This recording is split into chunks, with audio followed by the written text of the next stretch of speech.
Welcome, everybody, to another edition of Millennials Are Killing Capitalism live. As always, it is good to be with you all. And yeah, make sure to like, share, subscribe. There is a link to Lifeline for Gaza.com, which in the show description, which is a new algorithm website developed by folks doing mutual aid work for Gaza. It features, I think at this point, over 500 survival funds in Gaza, and it allows people to see which ones, like at the top, are the ones that are getting the least amount of support over the last 5 days. So you see those families there, and you can bet that those are folks that do not have adequate resources right now and need your support. So check that out and use it as a tool. Use it to support different families in Gaza. Um, Also, check out the Patreon, support us there if you're able to. And yeah, so this is, I believe, now I'm forgetting. I think it's the 22nd conversation that I've had with Abdaljawad. We are now past the 22 months. We're into the 22nd month of since October 7th and the genocide that has ensued or escalated, depending on how you read that historically. Make sure to share the video around with folks so that they can see it. I'm sure it should be a very good conversation today, or at least an important conversation. We have a lot to talk about. Um, and our guest again is Abdaljawad Omar. He's a writer, he's a scholar, he's a lecturer. His work is published widely in Arabic and in English, most frequently at this point at Mondoweiss, where one of the pieces that we'll be talking about today, as well as we'll talk about some of his more kind of theoretical work that he's done a little bit in the last few weeks, and maybe talk a little bit about why he's doing that at this time too. So Abdaljawad, welcome back to the show. It's good to be with you again. Thanks, Jared. Good to be with you too. Yeah, so let's start with the most recent thing. So, as folks know, I'm sure Anas alShariff was assassinated last night, along with, I believe, four other colleagues. I believe it was five total. But basically, the um, the completion of I mean, I don't want to say that, but like basically that the Al Jazeera staff in Gaza, which are Palestinians, have been, you know, on the front line of getting news out from Gaza and have been especially targeted by Israel. And, you know, I think it's hard. It depends on what source you look at, but I think we're somewhere in the realm of 250 to 300 journalists, probably closer to 300, because of course, you know, that term has its own kind of professional characterization to it, whereas, really every Palestinian, reporting out and sharing news from Gaza at this point is a journalist. And so that's part of why I don't want to say completion either, because I think other people will continue to report from Gaza. But certainly in terms of the professional category and in terms of Al Jazeera's team in Gaza, this represents a long-term project, and quite significantly felt, I think, around the world. A lot of rage that I hear from folks over the last 24 hours, and sadness, and just anger and all of that. And we've talked about this a little bit through our conversations, but it's not something that we've specifically highlighted a lot. So I kind of wanted to start with a little bit of a reflection on this assassination, and on these journalists in Gaza, but also on this campaign and the importance of silencing journalists for Israel. So maybe you could start us there. Well, it's difficult to speak about. It's becoming harder to speak at all, to be honest, Jared, as we were talking before we started the live stream. But in general, I mean, it's difficult because there are these events that kind of encapsulate or perhaps intensify already feelings that are already existent. So when Anas al-Sharif is killed, I mean, people woke up here, or at night they realize that you have one figure who embodies what we Palestinians call Ibn al-Balad. Ibn al-Balad is like the son of in translation it would mean something like the son of the town, or the son of Palestine, but it means actually something more intimate and homely, in the sense of people who kind of stay around, who serve the community, who know every part of it, who have this kind of sense of sociable, approachable personality. And in Palestine, there are those people that are not necessarily alienated from the place where they live, but in the fact that they belong to it in myriad ways, and they embody that belongingness through this kind of community relations and being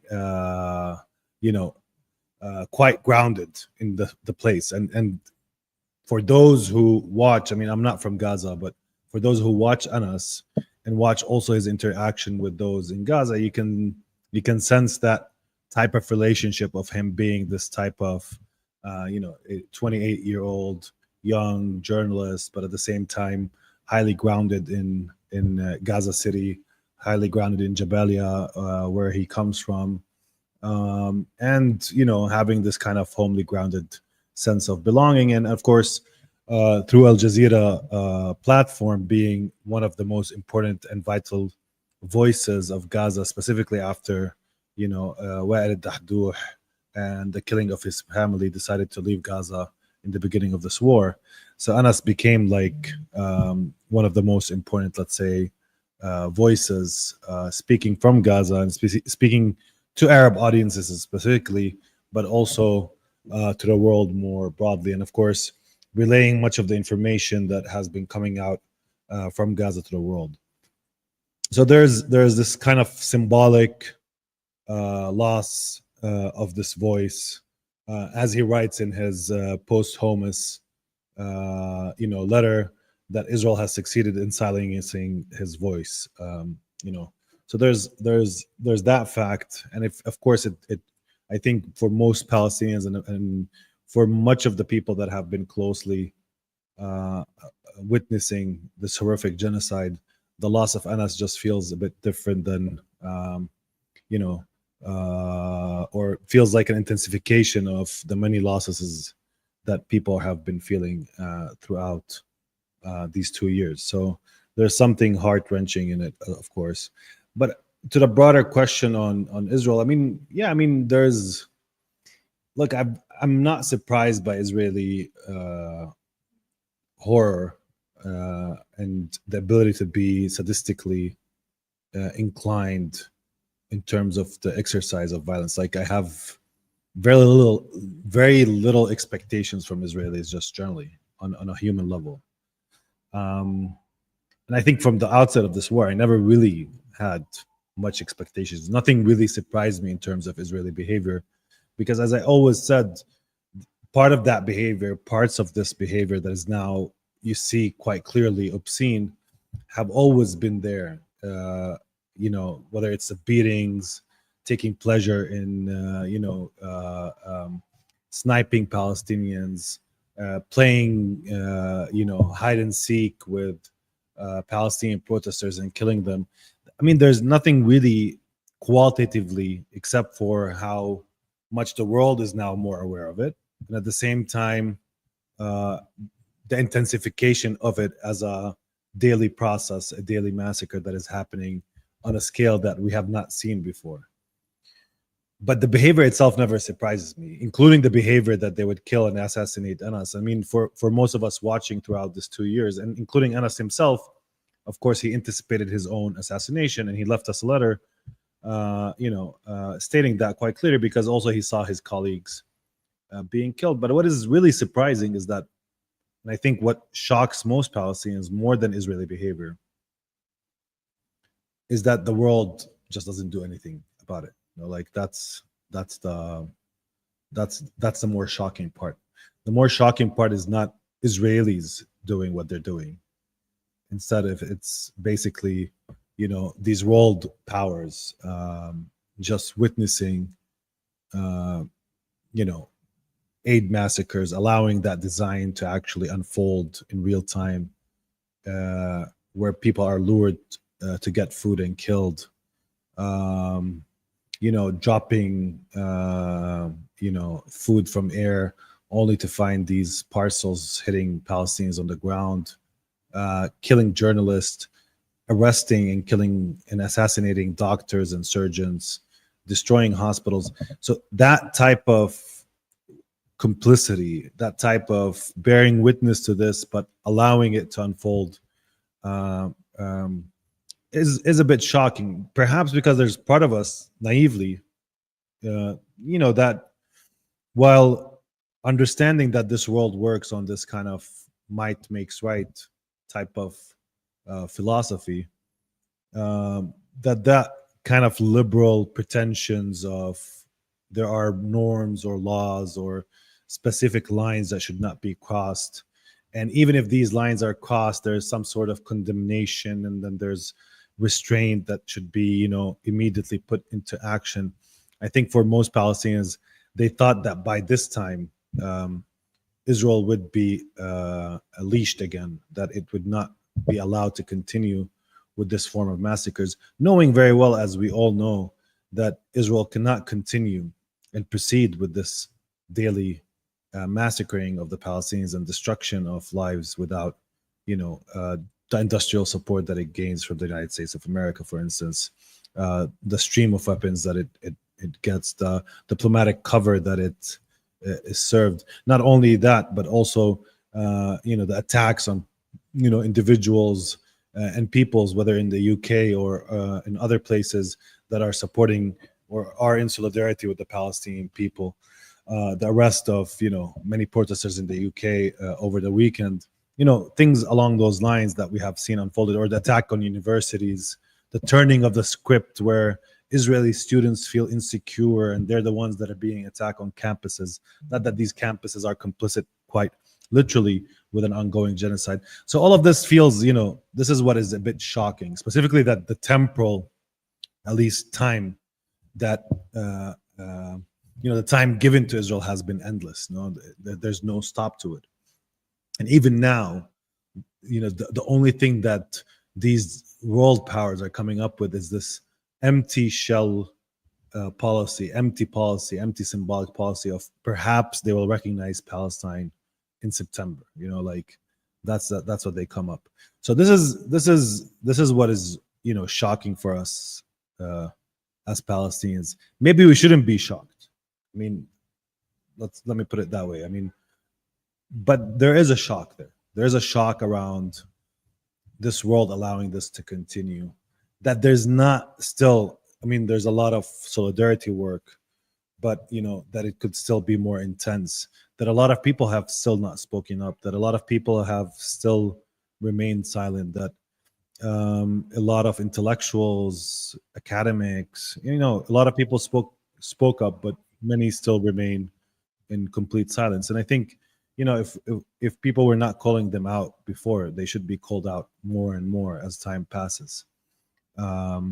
Maybe it's too late for them to speak, but at least they should be called out for remaining silent or being complicit or not really taking a stance against an unfolding genocide that is, flirting with various modes of sadistic death, as we've seen, including the killing of 5-6 journalists yesterday, and putting that type of symbolic rupture of killing this 28-year-old journalist who loves his city, and his only fault that he actually was able to reach people's hearts and minds because he's authentic to what he says and he relays truths. It's a quite shameful moment for the world at large. but for all of us as well watching. Um, but the other thing I would say about this is that Israel is, embarking on a phase destruction of the Gaza Strip, material destruction. I mean, the entire infrastructure, the entire built environment. At the same time, it's now flirting with the idea of what it's calling occupying Gaza. And within that frame, the killing of the journalist, of those people who would at least serve as anchors of Sumud, of anchors of remaining within the Gaza City.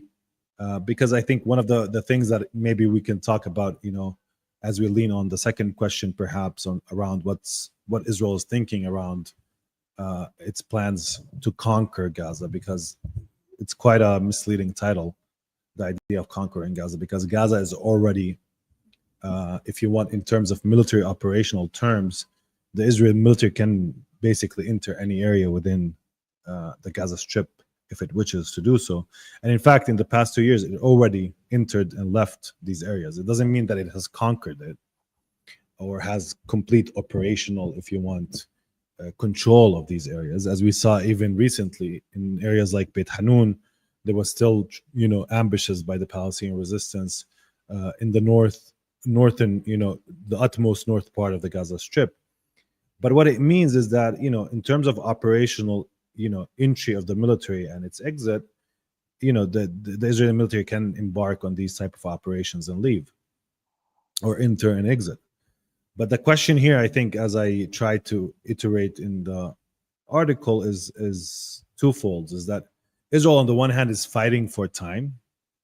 It just wants more time to do more destruction, more time to keep the genocide going, more time to bring out even various very different pressures on the Palestinian society in Gaza, inducing its collapse morally, socially, economically, now allowing for or permitting this accumulation of the effects of, the slow form of famine or hunger that has been induced in the Gaza Strip to start, producing some effect on bodies. And we've seen at least 300 Palestinians announced as martyrs due to hunger in the past couple of weeks. So you have all of these different, the slow accumulation of what it means to be under the constant pressure of a military machine that is committing massacres in these different designs, but at the same time, the accumulation of things around hunger, malnutrition, etc. So it wants more time to accumulate more of that, to induce more of the collapse. But at the same time, it will need time, for instance, to destroy the entire Gaza City, its built area. It will need more time to also move the population. So we're here talking about months and even years in terms of continuing with, if it's embarking on this kind of slow, but ultimately, goal-oriented genocide, where it would see the Palestinian population being moved from one area to another, to eventually being perhaps ethnically cleansed or totally wiped out through the killing machine itself. So one way or the other. But it needs time, and it needs to fight for this time, specifically as it sees dwindling, if you want, support. It's being inflicted with a loss in terms of public opinions across the globe. But that doesn't mean anything, at least to the ability of the military machine to continue at this current moment. In fact, it incentivizes Israel to be as violent and as goal-oriented as possible, because it's losing a lot of support, because it perhaps calculates that what it is doing now cannot be done perhaps in the future if there's a complete radical shift in opinions that would lead to some sort of political change, at least in some parts of the world. So the more it entrenches itself in this, pulsion of killing, and the more it will need time. The more it will need time, the more it will also, find different ways to brand and dress up new operations and new plans that don't mean much, but could mean much if Israel succeeds, for instance, in moving the population of Gaza City down south to the central camps area, and then move into the central camps area, and also do a lot of destruction in these areas before, I don't know, piling people up in the Gaza, in the Rafah border, or this humanitarian, between quotes, city that they're planning to construct before, I don't know, ethnically cleansing the Gaza Strip, or at least changing entirely its spatial and built fabric that people will have nothing to return to, at least practically speaking. So this is the problem, and this is where Anas al-Sharif also comes in, because Anas al-Sharif is one of those who remained in North Gaza when many people left North Gaza. This is where this idea of like the core group of Palestinians, around 300,000 and 400,000 that remained in the first part, if we recall, before the temporary ceasefire came into effect in January of this year, and Gaza was split into north and south. A core group of Palestinians, around 300 to 400,000, remained in the North Gaza, despite Israeli desire to cleanse the entire northern part of Gaza. And in fact, that 300 and 400,000 are the ones responsible for the reason now that Israel still struggles or still proposes a plan to conquer Gaza City, because without them staying, there would not have been a Gaza City to speak of, at least at this particular moment. So this is also a revenge for that part that Anas played as a journalist who remained in the north, as a journalist who relayed the picture coming from the north, but at the same time as one of those core group of Palestinians in the hundreds of thousands that remained and rejected the calls of the Israeli army to leave that part of the Gaza Strip, and therefore played an important role in materializing a failure of an Israeli plan to cleanse completely the north and pile the Palestinians completely in the southern part of the Gaza Strip. So this is part of the plan now. So the conquering Gaza is about time and demography. It's about stretching time as much as possible, but it's also about demographic composition of the Gaza Strip and where Israel wants to move the population. These are the two things we should think of when we think of conquering Gaza, at least in what Israel is seeking to do, because it's not necessarily seeking a conquering that it, on operational terms, it already conquered Gaza. It already entered Gaza City. It already entered the Shifa hospital. It already entered a lot of these areas within the Gaza city itself. It already operated there. It already engaged in firefights there. It already lost a lot of soldiers in these areas, in Jabalia camp, in Jabalia. So there's nothing really operationally that makes sense when you hear, at least in spatial term, that Israel is conquering Gaza City, because it has already entered multiple times, and it could re-enter and exit if it wishes to do so. Of course, it will pay a price because the resistance will also be setting up ambushes, and of course, engaging in this kind of guerrilla fighting that we have seen going on. But in general, there's no real importance to the term conquering Gaza, except that conquering Gaza in Israeli terms means ethnic cleansing of the Gaza City, and of course the time needed to commit ethnic cleansing and the destruction of the entire built environment there. Yeah, so there's a lot of different things that you said there, touching on a lot of different points that we do want to get to. I think one of the things that I've been thinking about the last couple of days, and Justin Potter from Anti-Empire Project does these sit reps that a lot of people watch, and in his most recent one, he talked about how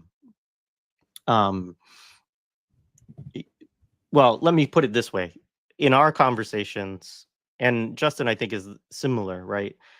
As analysts, it's important to kind of try to understand the logic, right? Or understand the rationality of certain things, even that your enemy is doing, right? Of that, not to put things up as, oh, they're acting irrationally, or this is not in their interests, and so on, and try to at least understand.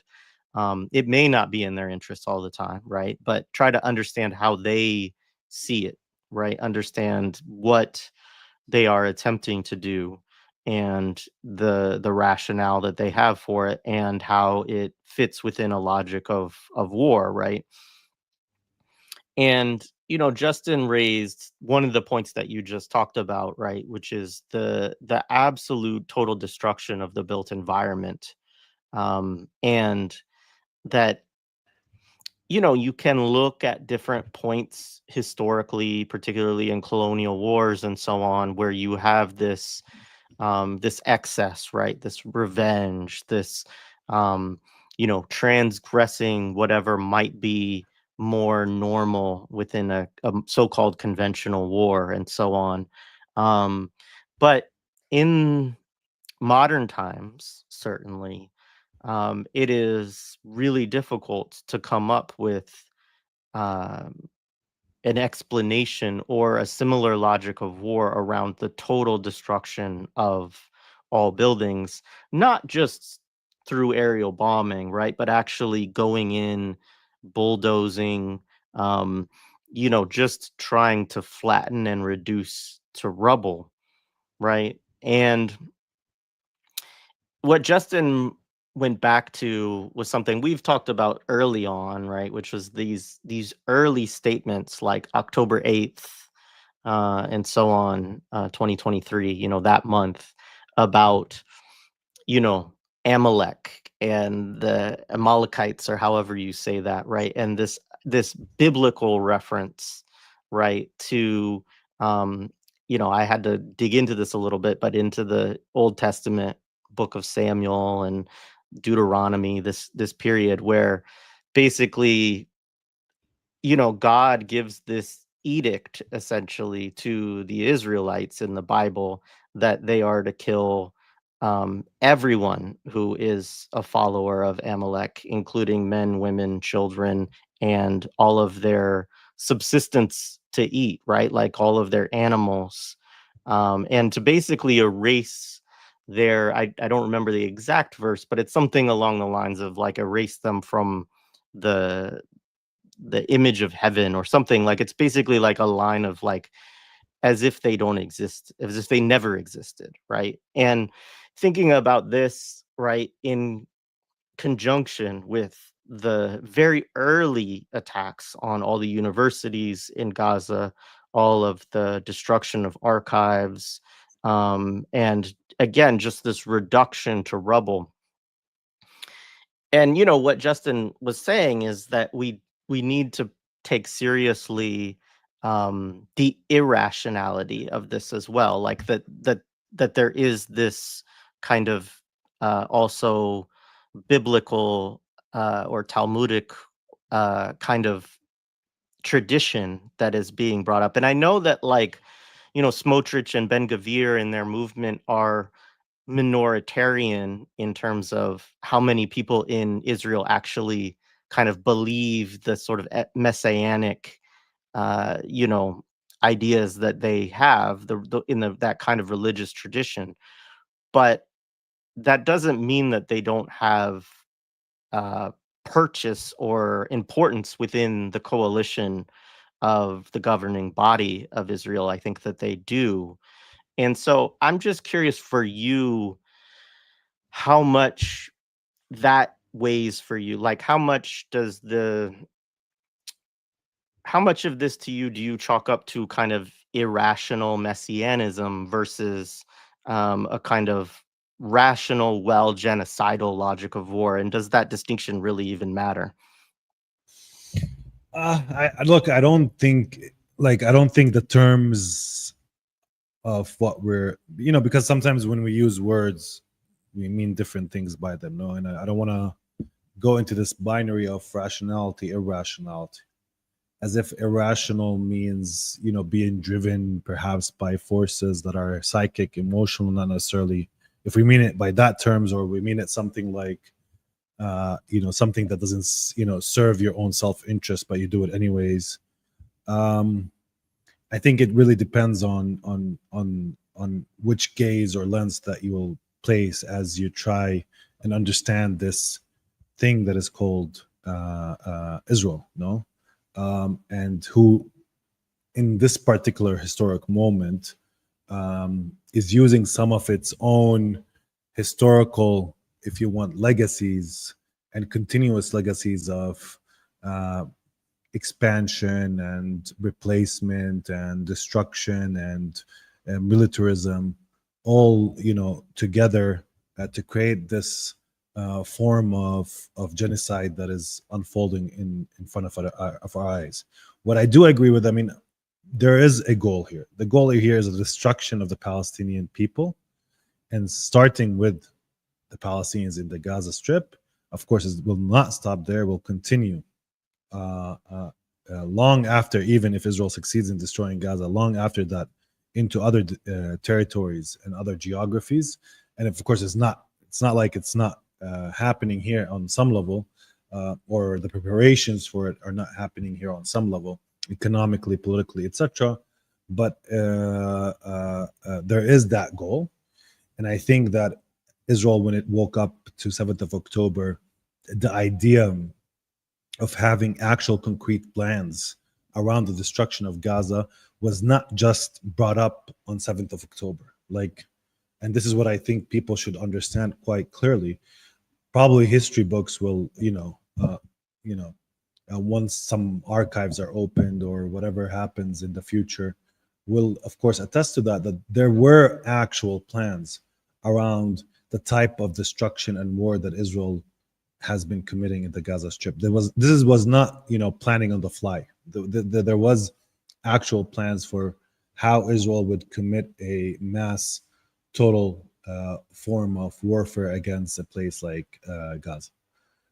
So there is elements of pre-deliberative planning going on within Israeli military, and we could have seen signs of it, whether it's the introduction of AI technologies, whether it's turning Israeli army into an efficient inhalation machine, as its ex-leader Aviv Kochavi proclaimed, as part of his redesign of the Israeli military. So there's a lot of elements of that I think we'll discover were not just a response; they were already there. And in fact, one of the points that I always repeat, that in many ways 7th of October was kind of a, if you want, a preemptive strike, because reading where history was going, I think the resistance realized, not only because of normalization or what's happening here and there, that realized that the only way forward for the Israeli state at this particular moment in its history is to attempt the ethnic cleansing of Palestine from Palestinians, specifically in the West Bank and of course in Gaza as well. So I think these are the terms through which we can also view it, that there were actual concrete planning being done. And Israel basically woke up, took out these plans and started operating within their full view. Now, of course, things changed. Perhaps some of the plans changed gears. Some things Israel didn't anticipate; it had to adjust to. But I think that the idea of destroying Gaza was not born on the 7th of October. It was not born as a response. It was already there. That's one element of it. The second element, in terms of destroying the built environment, we could speak of it on a psychic level. But if we think about it, I mean, if you want to basically eventually, if you're incapable now because of Egypt and problems around the borders of destroying, of opening the borders in a way and force the population out through the borders, the only other way to actually get people in the long or the medium run to leave Gaza in their hundreds of thousands is to render their material well-being null, to destroy homes in a way that is irreversible, and at the same time to clear specific areas so you can redesign Gaza spatially, and of course introduce settlements later on. And at the same time, make sure that there's nothing there to remain with. Like, if you're rendering a population without its infrastructure and built environment and community and sense of being in a place that it knew, at least in terms of roads, and you completely change its entire framework, then it's much easier to conceive of, leaving Gaza, because it's not the same Gaza you lived in. It's not the same Gaza that you knew. It's not the same homes or neighborhoods or life that existed before October 7th. So there's an element also of that going on, an element which the destruction helps build security zones. For instance, if you're going to withdraw eventually, or you take that choice, it could help introduce certain settlements, but at the same time, it could also induce, to the extent possible, people leaving the Gaza Strip. So there's an element of how the rendering of homes into rubble is meant as a way to incentivize the process of ethnic cleansing, specifically what Israelis term, people like Ben Gvir, not forced, migration, but we should encourage people on their own will to leave. That's the first element of what happens here. Second element, there is a revenge aspect. Destroying Palestinian homes, of course, there's a revenge aspect, because it's even already. It's already part of Israeli doctrine, for instance, to destroy the homes of Palestinians who commit a resistance act, for instance, in the West Bank. His family home, like there's, the idea of destroying the home as part of a price to be paid, not necessarily as something of a spatial redesign, nor as something that Israelis do out of only of a deliberative plan of ethnic cleansing, but only as a form of punishment, is already part and parcel of Israel's, if you want, colonial tactics in the West Bank, but also in the Gaza Strip more broadly. So this is nothing. There's nothing specifically new or novel about this policy as well. Policy of destroying homes. The idea in Israel, of course, is like, if we destroy the home, then we increase deterrence. How do you increase deterrence? Because if a Palestinian is thinking of, committing a resistance act, I don't know, engaging in going into militancy or engaging in some sort of operation, that they will think twice, because not only will they will be killed or arrested, also they will their homes will be destroyed, his family house will be ruined, so he will leave his family without a house. That increase of the price means that you create this equation where the Palestinian, before embarking on such an operation, will think about all the costs associated with such an operation. Therefore, he will not commit this act. This is the logic of it, no? But of course, within that logic of deterrence, there is the logic of punishment as well, and revenge. And whenever one of these tactics doesn't work, the Israelis start flirting with other tactics, like, we destroyed the homes, but still we have a lot of people doing operations. What should we do? Then we start we're arresting the mother and arresting the father and humiliating the family, and committing all these different attacks, not only against the person who committed, between quotes, the crime in the eyes of the colonial system, but also all those people he associates with, specifically intimately. So here there's a lot of readings how, for instance, Palestinians, because they're from a specific cultural orientation, they would look at the humiliation of their mother as also a deterrent. They would see that the humiliation of their father as a deterrent, because they would be permitting the Israeli occupation forces to commit heinous torture and humiliation against their family, then they will not commit any attacks in the future. So this logic of deterrence and punishment, they coexist together. Having said that, I don't think in Gaza there's only these logics going on. And I think the drive here among at least Israel's right wing is an actual goal-oriented project. The project is Palestinians in Gaza out, Israelis control the Gaza Strip and build settlements in the Gaza Strip. So pure logic of, ethnic cleansing and replacement. That is the project. Nothing, it's very goal-oriented. We could speak, for instance, among perhaps some parts of Israeli society that also see this as perhaps unrealistic. Maybe we cannot achieve it.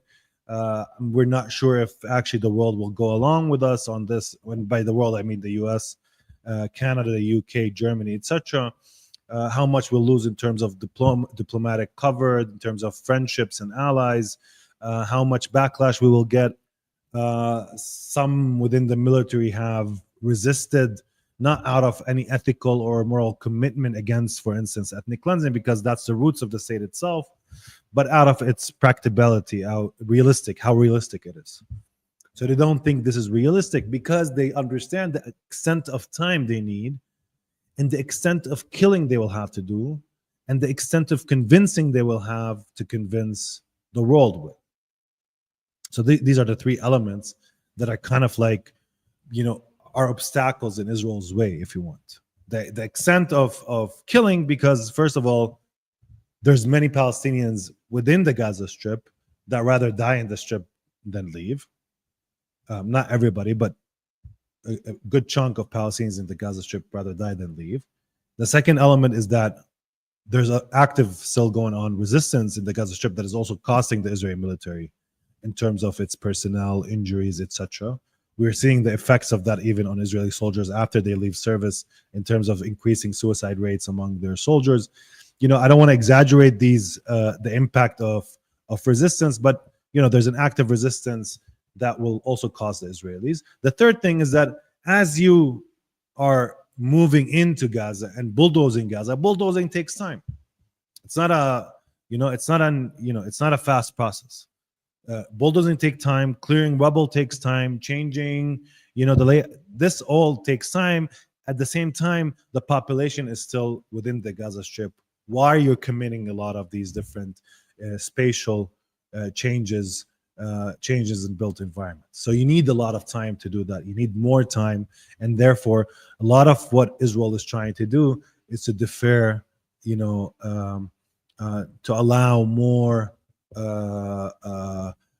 industrial efficient means through which it can change entire landmarks within the Gaza Strip. Already it has succeeded around the Rafah area, large parts of North Gaza area. It basically rendering the entire areas into rubble and clearing them out as it moves now into Khan Yunis and other areas. But also still, the built environment in Gaza is huge, and much of it is destroyed, but much of it is also destroyed in this kind of,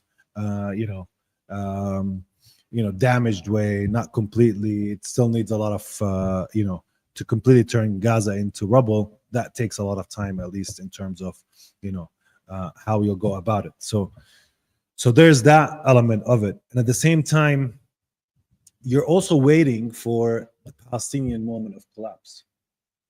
So this is also what you're waiting for. This is part of like the problem or the bind that Israel finds itself. On the one hand, it has these peace agreements with its neighbors like Egypt, that if it wants to embark on an ethnic cleansing campaign, it will have to at least risk some level of damage to these relationships. Egypt just signed some $30 billion gas deal with Israel, I think, 2 days ago. So there's re-entrenchment of these kind of economic interests between the Arab comprador class and some of these states and the Israeli state itself. Jordan, similar type of relationship. Also, new incomers like the United Arab Emirates, a country that has not even stopped, any flights coming from Dubai into Tel Aviv airport, even at the height of, if you, except for the height, I think, of the Iranian ballistic barrages against Israel. But other than that, it has maintained, its close, close cooperation, but also, the air flights going into Israel when a lot of other international air flights stopped servicing the Israeli airport. So you have also these countries that are waiting, at least at some level, for this to end, because they want to re-entrench, they want to increase investments, they want to increase cooperation economically. And I'm not saying the Gaza genocide is stopping that at any level, but it's at least, putting some hurdles in front of many of these Arab elites in going full on in the embrace of Israel, the way they would want to fully embrace Israel, at least publicly and openly. And the third, so it cannot really ethnically cleanse because it has these relationships. The second element, that it could commit entire killing of the population, but also that takes time, specifically if you don't want to indicate that you're doing that, meaning that you want to do it on a rate that, does not make anybody suspicious that what you're doing is basically 100 a day until you finish the 2 million that exist in the Gaza Strip. That this is just part of a temporal. There's at some level temporal closure, and yes, you're committing massacres, but these massacres have some sort of end. So your intention is not, the literal killing of every single person in the Gaza Strip. And at the same time, you don't want any solution. And this is what we see in Israeli rhetoric. No, if the PA cannot come back in, we don't want the Egyptians really either. Maybe some Arab force, but we don't know which Arab force. So you keep things so vague that it tells you what Israel is doing, at least in terms of its management of this war, is to simply say to itself, I want to extend the time in which I can kill, I can engage in destruction, I can change physical, the physical makeup of the Gaza Strip.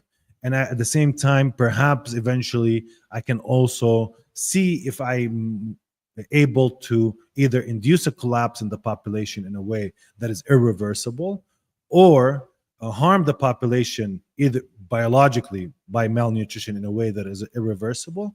Or the third option is change the demographic makeup and the spatial position of most of the Palestinians in Gaza in a way that would allow me or permit me to ethnically cleanse them easily, by perhaps eventually giving them this kind of exit ticket out of the Gaza Strip for those who are willing to take it. So this is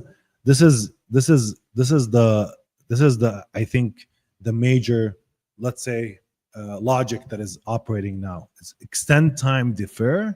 At the same time, as you attack, when the Israelis are speaking of attacking and conquering, they're talking about, again, demographic, change. So Gaza City, north, moving the population downward south, and of course engaging in brutal destruction of the Gaza City itself. So nobody will ever return to the Gaza City.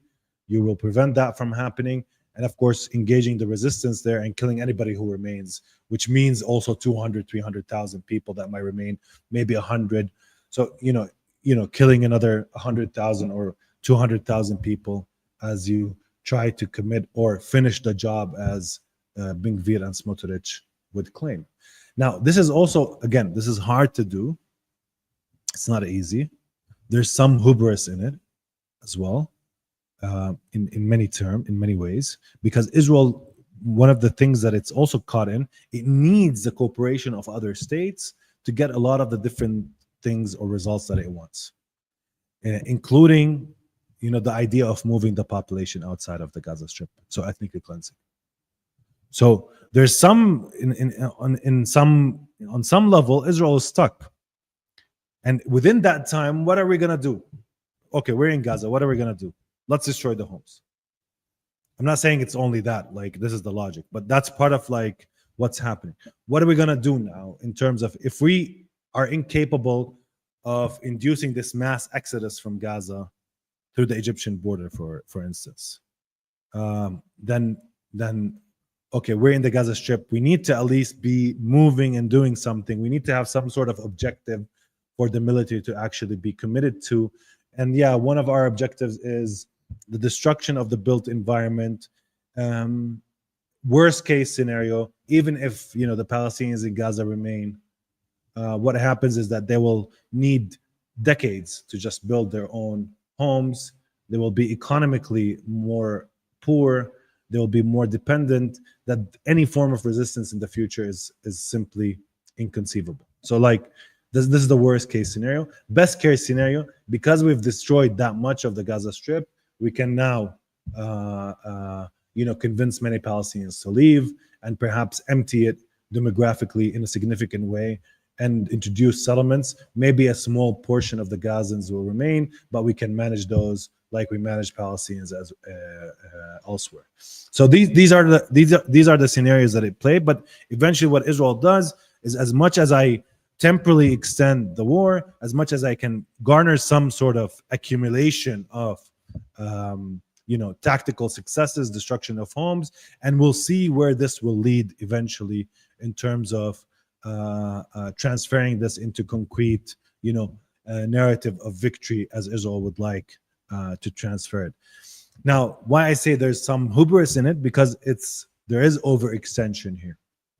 There's an excess as well.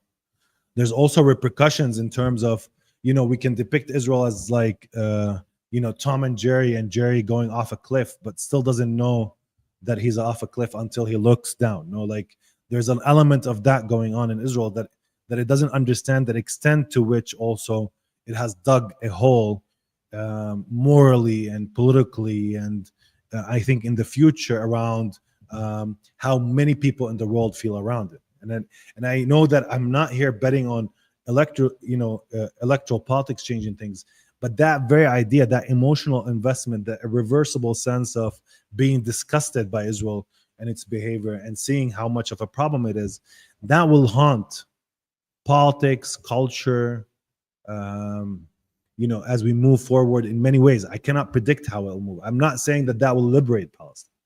But what I'm saying is that there will be problems facing the state in the future and currently that it has not, been used to, specifically as, the entire narrative, ideological and political narrative that it has built has basically been dismantled in the eyes of much of the world. And as much as Israel remains dependent on the world for its survival, that will be a problem for itself. It will be a problem. Of course, there are elements that are positive from a very narrow isolationist Zionist point of view. What I mean by that is that not isolationist in a sense of them being isolationists towards the world, but the idea that, yeah, the world hates us. And part of Israel is to say that the world hates the Jew, and therefore you should come to Israel. This is at least part of and part and parcel of how Israel was able to also, if you want, attract the world Jewry to its project in the past, along with its militarism and its ability to defeat Arab armies and much of its display in the early years of military power eventually. But there's a cost to be paid, at least on the level of a state that is highly dependent on the world, but at the same time incapable of fully being autonomous in its power, and at the same time having this complete collapse in its narrative, or near total collapse of its narrative, its moral grounding across the globe, and of course its ability to arouse investment. Now, I mean, this is one of the issues as well. It's not that only people have seen the truth, and that there's a lot of committed people who are willing to work very hard in terms of not only spreading messages, but also maintaining the spirit of this cause across the time. And I think that is one area that we can look forward to, at least in terms of how Israel will reckon with this fact eventually. But my contention here, instead of this kind of rational or irrational sense to it, and maybe there's a form of stuckness here, incapable of making choices and decisions that are decisive, because there's this kind of highly seductive lure for Zionism, which is ethnically cleansing the Gaza Strip and totally and completely replacing its population by a settler population. That is luring much of Zionism into this form of stuckness. And at the same time, the pragmatic, rational, perhaps, point of view, which would say enough is enough. We've garnered a lot of successes in Lebanon across our fight with the axis of resistance. We've destroyed the Gaza Strip. We've created enough destruction and massacres and pain and loss for the Palestinians for them to lick their wounds for a long time to come. And at this point, we can just go for an agreement that would see the Israeli captives come back, and at the same time, find some sort of managed arrangement in the Gaza Strip that suits also Israeli security interests. And let's live to fight another day. And I think for now, that seduction of maybe perhaps if we just push more, we can get either the Palestinians in Gaza to collapse totally, morally, politically, socially, economically, even biologically, in terms of the accumulation of the effects of hunger, or we could keep the genocide going until the solution becomes the only thing is like, yeah, we are irrational, we are murderous thugs. The only way to solve this issue is to let the Gazans out, because the only thing we'll continue doing is to continue killing them. So come here, world, and take them out so we don't have to kill more of them. That's the other way we can look at this, on how just keeping the motion of killing going on, keeping the Gaza population hostage to this killing machine, will eventually just induce any means to stop this war, including, for instance, that there's some sort of acceptance of Israel proposal by the world. Let's take the Gazans off Israel's hand. That's the other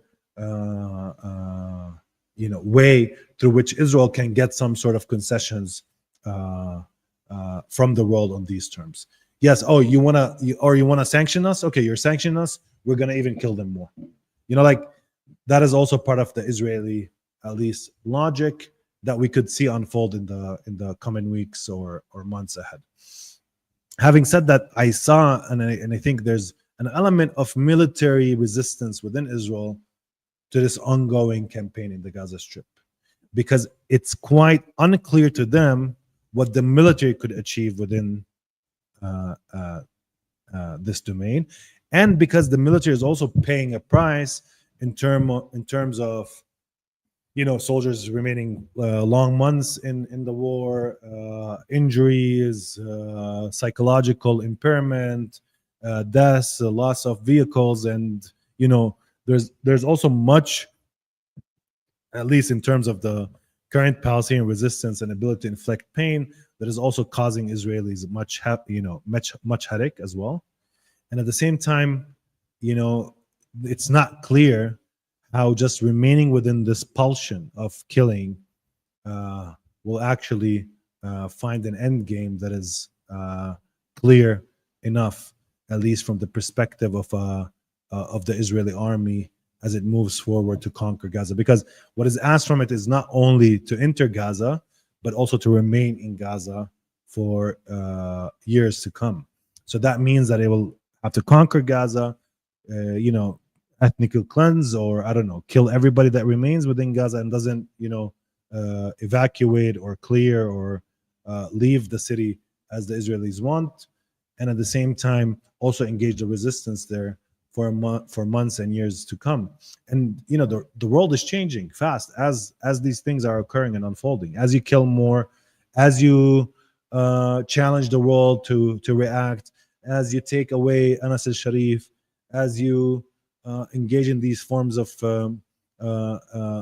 killings, there are consequences. Now, whether the consequences are enough for you to change course is a different story altogether, but there are many consequences at least coming Israel's way. Thank you. I didn't expect that we get into all of that in response to that question, but I appreciate it, friend. I guess one of the questions I have too is like we're talking about consequences for for Israel, and I agree with you in terms of, I mean, these things are quite limited, like the recognition of a Palestinian state that is is not real, right? Doesn't mean much, but it's interesting to see, for instance, like I saw Australia is going to recognize them. This is interesting because Australia itself is a settler colony, right? So like a little bit of like where we've gotten, right? Where and I think Canada's going to as well soon. That you have other settler colonial projects now reaching a point where they feel that they have to do something symbolic, I'll say that way, to distance themselves, even as they're still a part of the political economy of this genocide, the support infrastructure really for this genocide.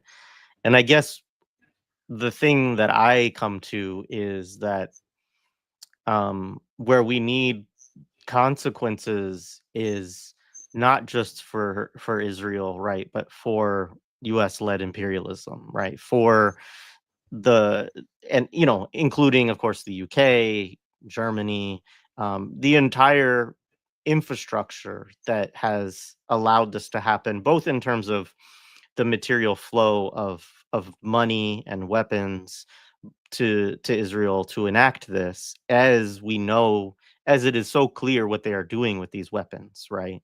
And that it transgresses even the laws of these own countries and how they're supposed to do, military aid, or, who you're supposed to be allowed to sell to, and those sorts of things, right? Not that those laws, I think, are deeply meaningful, of course, and this war reveals that, right? But that the entire order that has been set up, post World War II, right? The kind of international law. Also, the United States likes to talk about the rules-based order, right? That it is ultimately we make the rules, right? And we establish the order through the rules that we make. And, ultimately our order is what's dominant. And if the rules don't matter at the end of the day, and I think that that's something that has been exposed so much by this genocide and the unwillingness. There's a talk, for instance, of the UN Security Council convening to talk about peacekeepers. I mean, these are ridiculous sort of arguments, but it's like that these are still things, right? There's still these institutions which are going forward with the the kind of mechanisms that they have, right, to address this genocide in different ways. And everyone knows that the United States will veto any effort like that, right? And that is a permanent member of the Security Council, that it can do that. And so I just guess what I'm saying is that um I wish that the consequences, I think that in order for the consequences to be more meaningful, they have to actually be consequences that recognize what's happening in its totality, right? Recognize that Israel could not do this by itself, and that Israel is being supported to the tune of billions and billions of dollars to do this. And again, like you mentioned the electoral arena. Like, I don't have faith that the United States has an electoral arena where we could see a meaningful adjustment on this. But I don't, I get lost, like thinking of like, how do we get, like, what does it take for the world to see that this is not just Israel, right? But this is an entire system that supports what is going on. And I don't know if you can answer that question, but maybe you have thoughts on it. No, I mean, I think, Jared, what is important, and I think sometimes people miss this, and this is a more hopeful note, no? But when a big change occurs on the level of culture or ideology, like in the US, I mean, we can say, is there a big change in people's attitudes towards Israel or not? We can actually measure it metrically, that there is, no? Like polls are saying that, but not only in terms of people's changing attitudes in the sense that, you know, that we can measure only in polls, because there are parts of this change which I think is important, is that people have become very vested in what happens in Palestine, not only in terms of the moment, the current moment.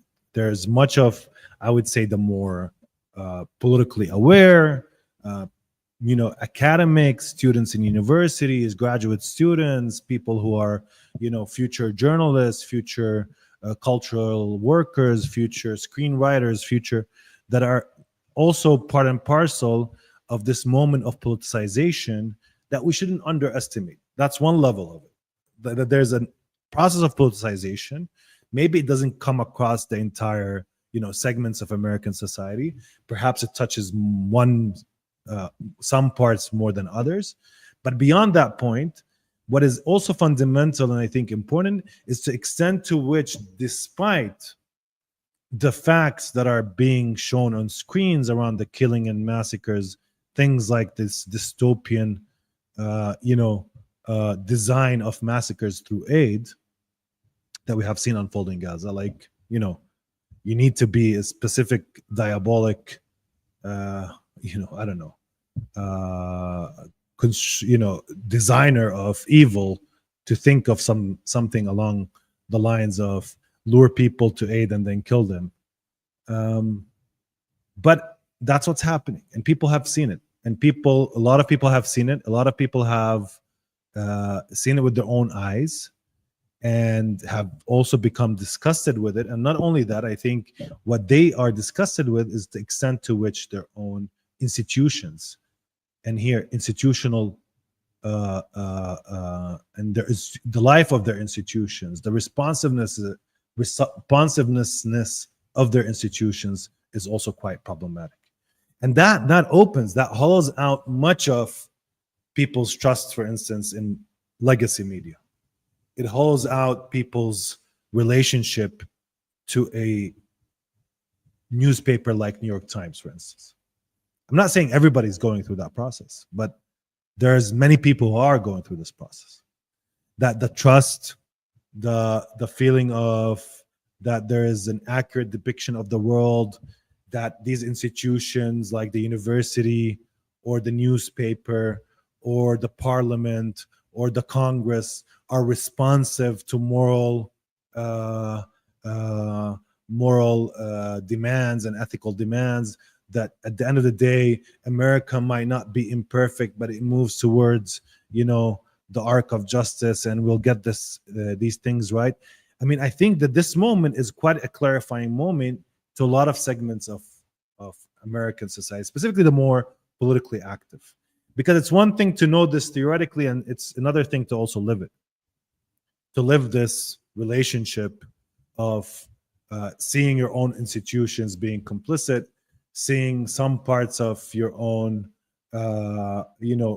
self-declared pretensions around, for instance, liberal arts education and perspectives from across the world, and, you know, having freedom of speech in the university and encouraging people to dissent and have an informed opinion and, you know, a moral compass that, you know, makes, for instance, the university or its version in the United States one of the leading, at least, institutions for ethical and moral creation of subjects in the globe. I mean, these are pretensions that have been at least going on for a long time. And this is a moment of reckoning with the limits of these institutions, with their complicities and with their structural complicities that are different than just writing an article and being very aware of it theoretically. Because you see it unfold in such a visceral way that I think it's hard not for this moment not to produce political outcomes. And it depends who is organized enough to grasp and gives a vision forward that is able to actually clutch this moment. And we talked about this, Jared. I mean, that's why I saw Zahran's, Mamdani's moment on some level, a moment where a part of this left, at least in the US, the DCA part is trying to clutch into this moment and actually producing something around it electorally. Maybe it's a wrong direction, But what I'm trying to say is that it's one thing to say no, the conditions don't permit for the rise of an alternative. But I think no, I think this is a moment. At least if I was in the metropole, I would be thinking that this is a moment that many people are willing to think of organizational politics, of organizing, of coming together, of building collective power because of what they're seeing, because of what they're witnessing in terms of placing some sort of belief in institutions that now they cannot actually but reckon not only with their limits, not only with their complicities, but there were total bare hypocrisies that are being laid quite clearly. Now, having said that, that doesn't mean that there's no fights within institutions going on as well.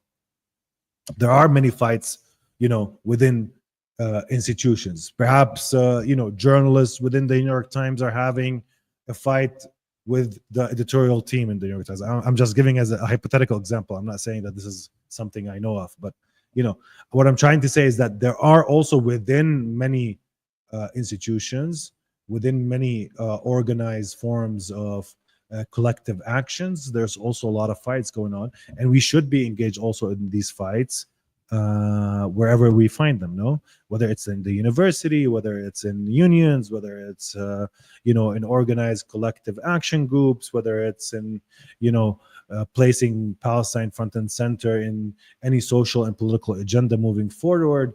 It's whether it's in media lines, whether it's on discursive level. There are many fights going on simultaneously. Maybe we're not seeing them, but I think that there's a more hopeful note here than people give credence. Why they're not giving credence, and rightfully so, because despite these changes, we cannot see this being having any effect on at least the ongoing genocide in the Gaza Strip. And I've always said that perhaps if we're placing that as a benchmark, and it should be our benchmark eventually, that no genocide ever happens again, no, like that the world does not permit this type of violent behavior, sadistic, obscene behavior by any state, by any group of people, against any group of people. But just generally speaking, that this is really something that is taken as a lesson, a universal lesson, if you want. But if we're gonna go move forward and actually have that benchmark, that we cannot only measure the success by the impact it has immediately on the Gaza Strip, although eventually that is where our emotional, affective, and political investments are.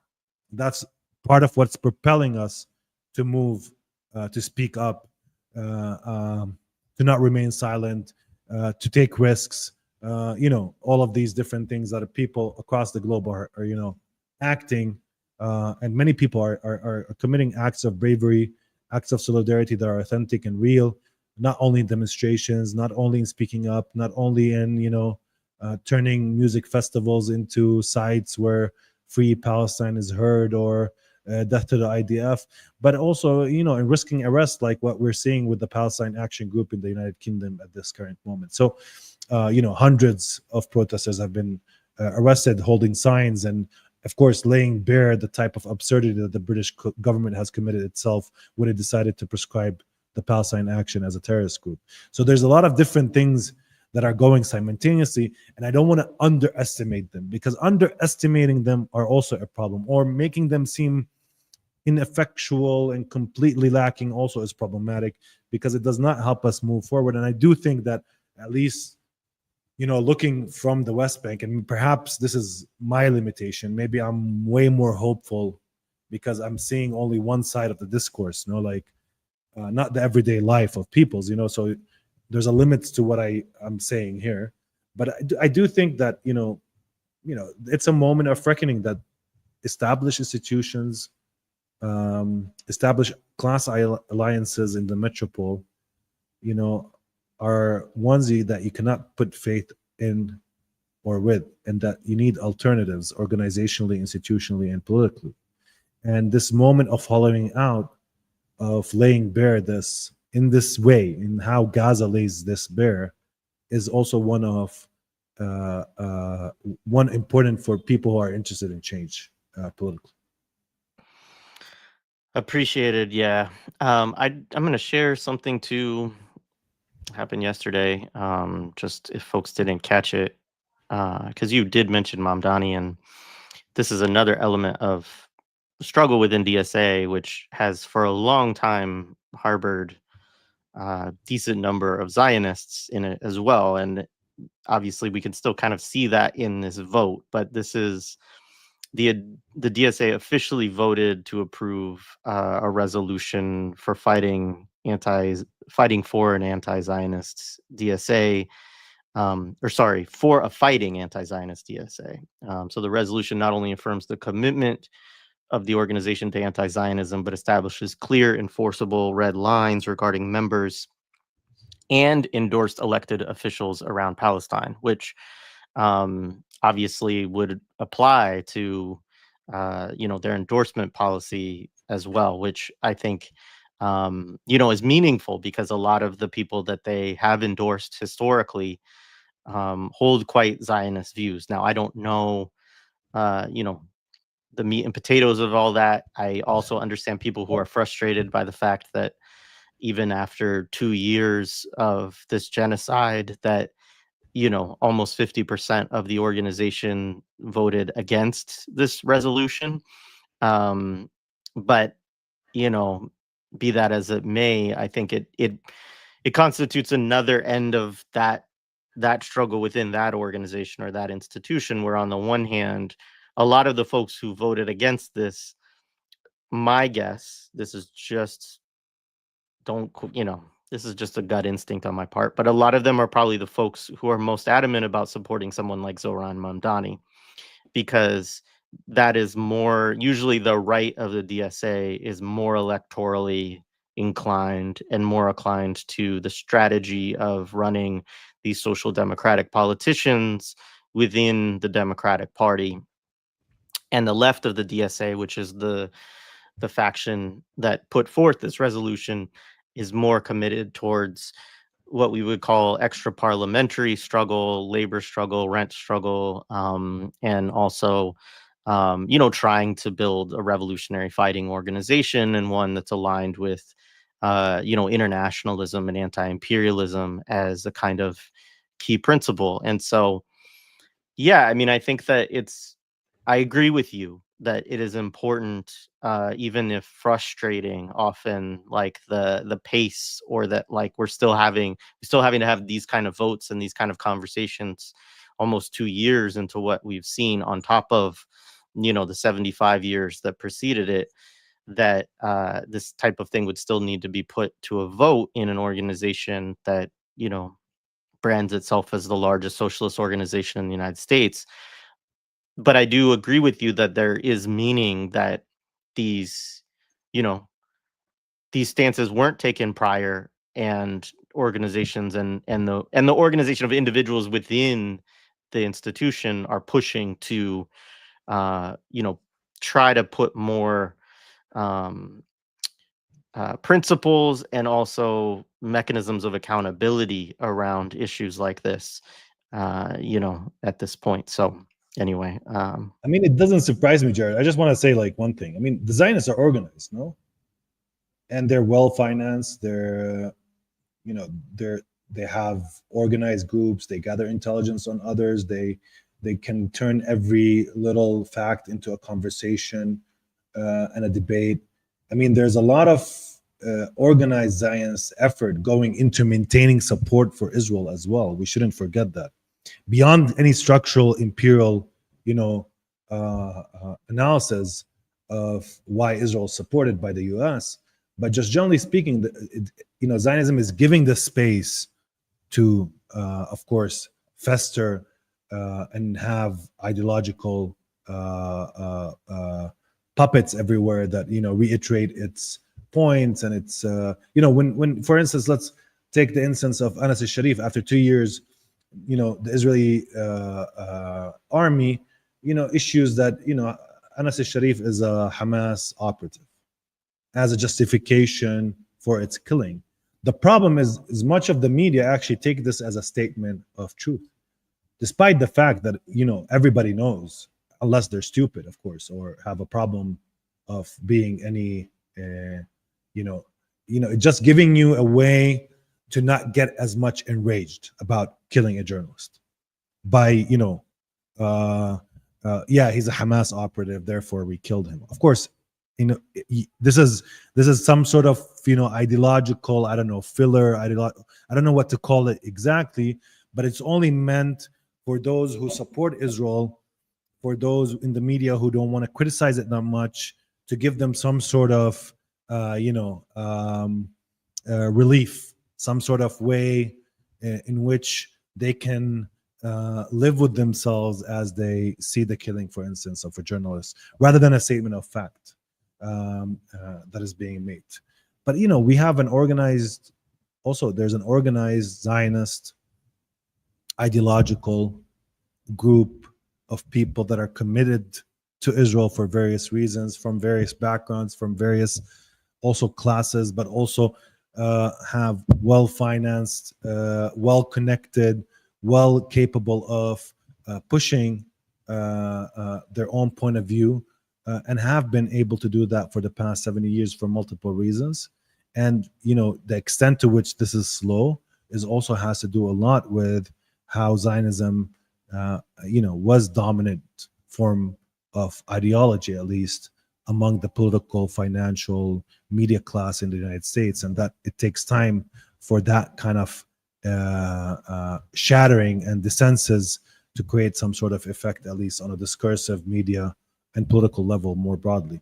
But I don't think, I don't think my hope personally is for electoral change and things like that. And I think I said this from the outset of this war. I think what Gaza offers the world, not only what the world can offer to Gaza, because there's two different things. What we offer the world, or what Gaza specifically offers the world, is a way to inhabit this hollowing out of institutions. Is to see how much of the world is predicated on still on hierarchies of human human value, on racism. And you can inhabit that moment in a way that is visceral, that is undeniable, that you don't only take in a class somewhere in university, but is something that is so in your face that you cannot really turn away from. And in fact, there are ways to solve the Palestinian issue, maybe perhaps on some level, without disrupting the, if you want, the way the world works.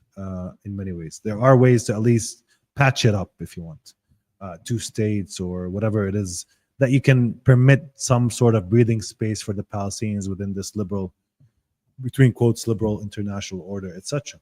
But what Palestine offers, because of the intensifications of many of the contradictions, whether political, economic, structural, whether it's historical elements tied to the particularity of the Jewish experience in Europe, being the internal enemy on the one hand, and at the same time being despised figures and also critical philosophers and people who maintain some sort of the consciousness or the internal consciousness of this Western project more broadly, and at the same time having issues to deal with, the Holocaust and imperialism and all of these different layers that are sedimented onto the Palestinian struggle, not necessarily because of our own doing as Palestinians. We did not invite this onto our shores. Unfortunately, it came to our shores, but in many ways, because of that, it's connected to much of the world in different ways, religiously, politically, liberally, ideologically,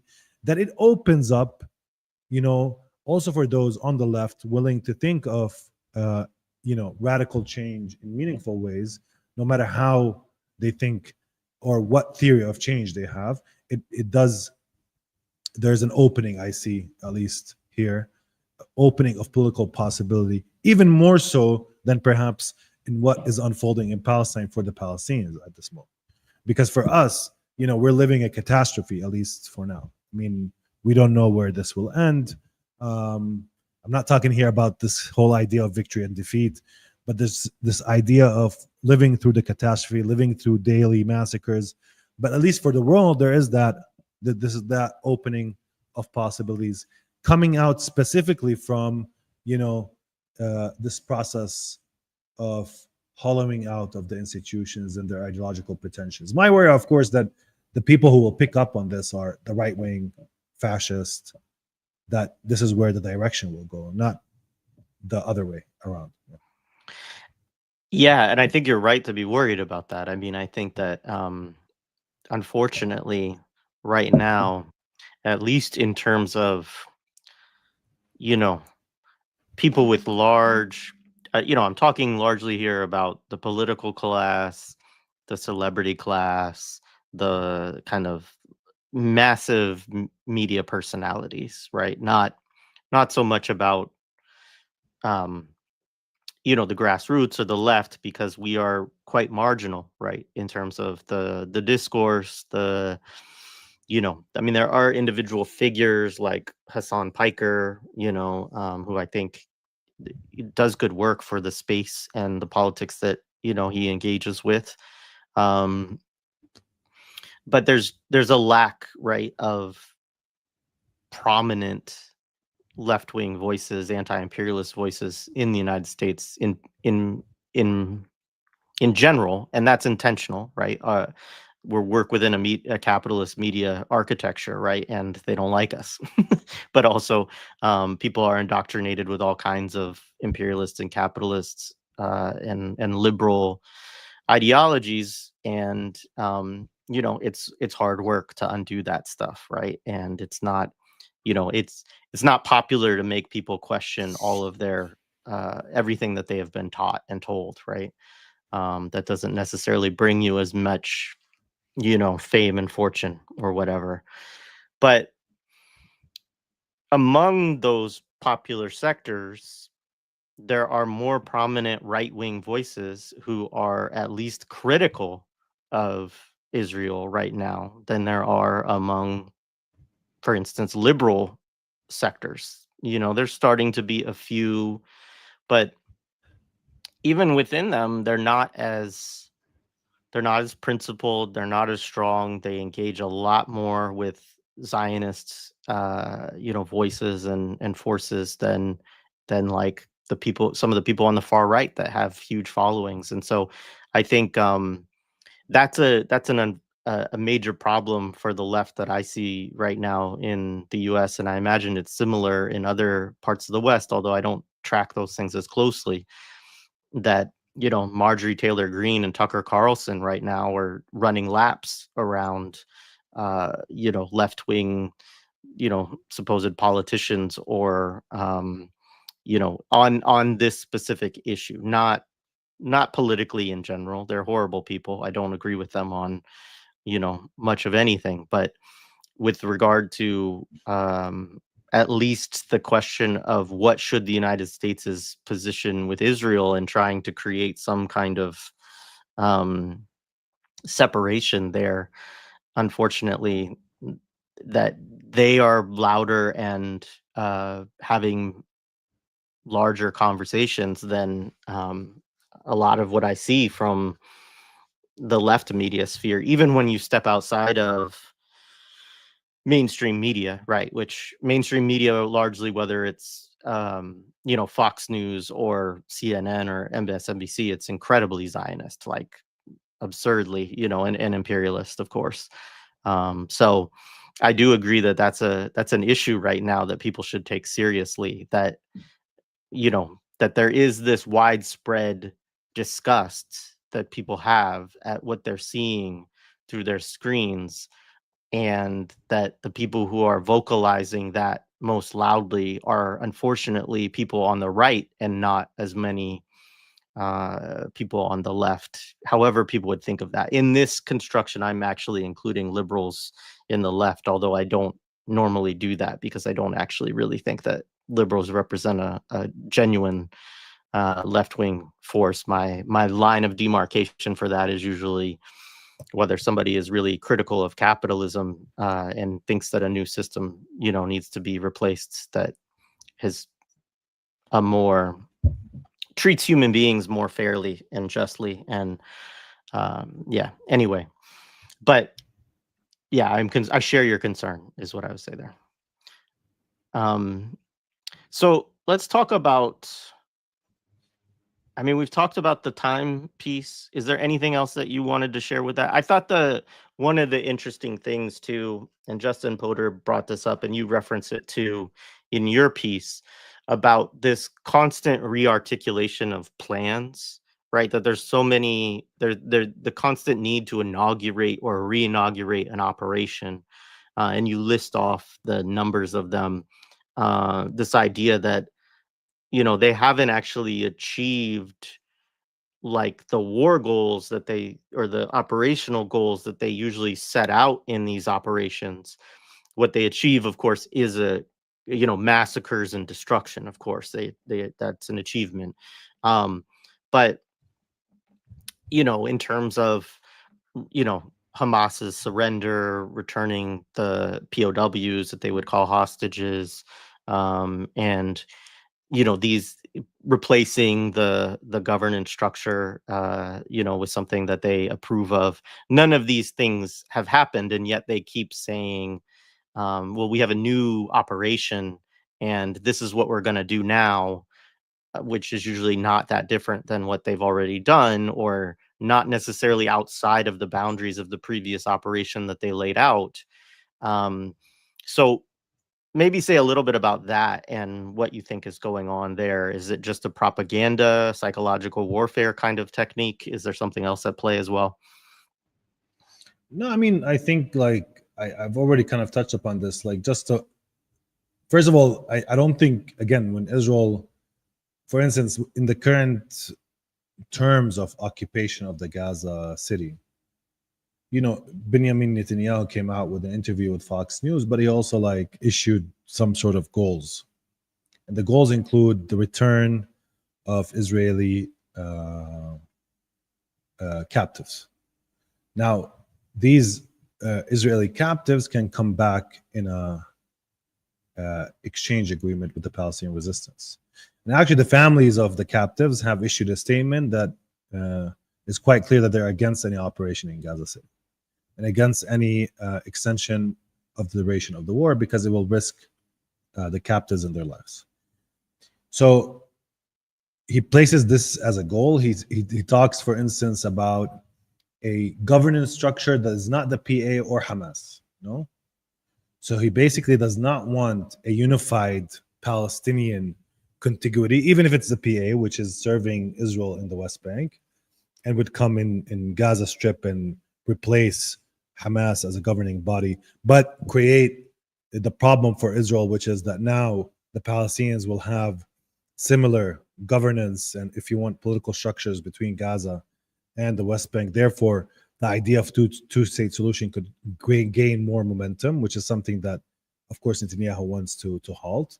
And the second thing, of course, is that neither is Hamas, but of course, the problem with that is that there's many indications and reports that, in fact, not only Hamas has agreed that it's not going to be the governance structure in the future, that it has agreed that from the first day not to be the one governing the Gaza Strip, and for a technocratic committee of Palestinians to take over governance in the Gaza Strip from the first day, and even wanted to include it within the agreements, the ceasefire agreements within Israel. And the ones who didn't want to include this language within the ceasefire agreement were were Israelis, not the Palestinian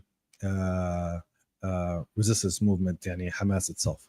So they're the ones that didn't want to have that language included, because it would have shown quite clearly that Hamas, first of all, is not sticking to power as some of the propaganda is suggesting, and at the same time, in fact, because Israel does not want any form of day after scenario to materialize, except the one that it really wants, which is, I said in the fact from the outset, which is the ethnic cleansing of the Gaza Strip and the total eradication of the Palestinians from the Gaza Strip, either through killing or through forced disposition of the Palestinians there.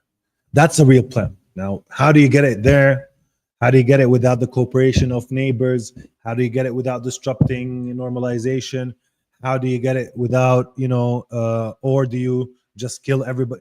These are the things that Israel have to, reckon with. At the same time, in the meantime, let's finish some of the things that we have to finish, like destroying homes and bulldozing them. let's apply pressure and still have this kind of calibrated 100-day massacre, 100 people a day massacre. Let's ensure that the Palestinians in Gaza get very minimal amount of food and induce a crisis of malnutrition that accumulates through time.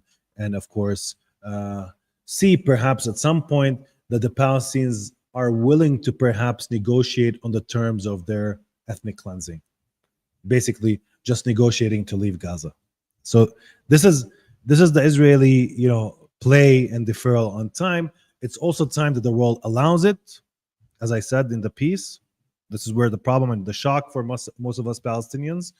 And the second thing I think, which is important with this, is that it's also time that eats up not only its image, not only its support in much of the metropole, not only that, but also eats up its own confidence and ability in getting there, in getting to this total victory scenario where Palestinians are cleared. So it creates even more internal contradictions among the political class within Israel. I didn't mention that because I think there's still some unification around goals, but you start them to see split. You start to see, as also elections approach in 2026, as per the Israeli law, you'll see more of that reckoning happening, even among right-wing parties that will now vie between each other on an electorate that wants the job in Gaza to be done, but wants to assess who's the weakest link between Netanyahu, Ben Gvir, and Smotrich, and who will advance their program of ethnic cleansing and replacement of the Palestinian population, and who will not. And of course, beyond that, the elections itself will force a different politics to come. And I think Israel is already on its way in preparing itself for that election coming the spring if the government doesn't fall before then. Yeah, thank you. I want to move to a couple other pieces, and I think we can, with this also, I want to talk a little bit more. We don't talk enough with you about what's going on in the West Bank, and I think that the reason for that is because what's going on in Gaza is so horrifying that and there's so much kind of to talk about with respect to it that that necessarily has taken a lot of our focus, and I think rightfully so. But at the same time,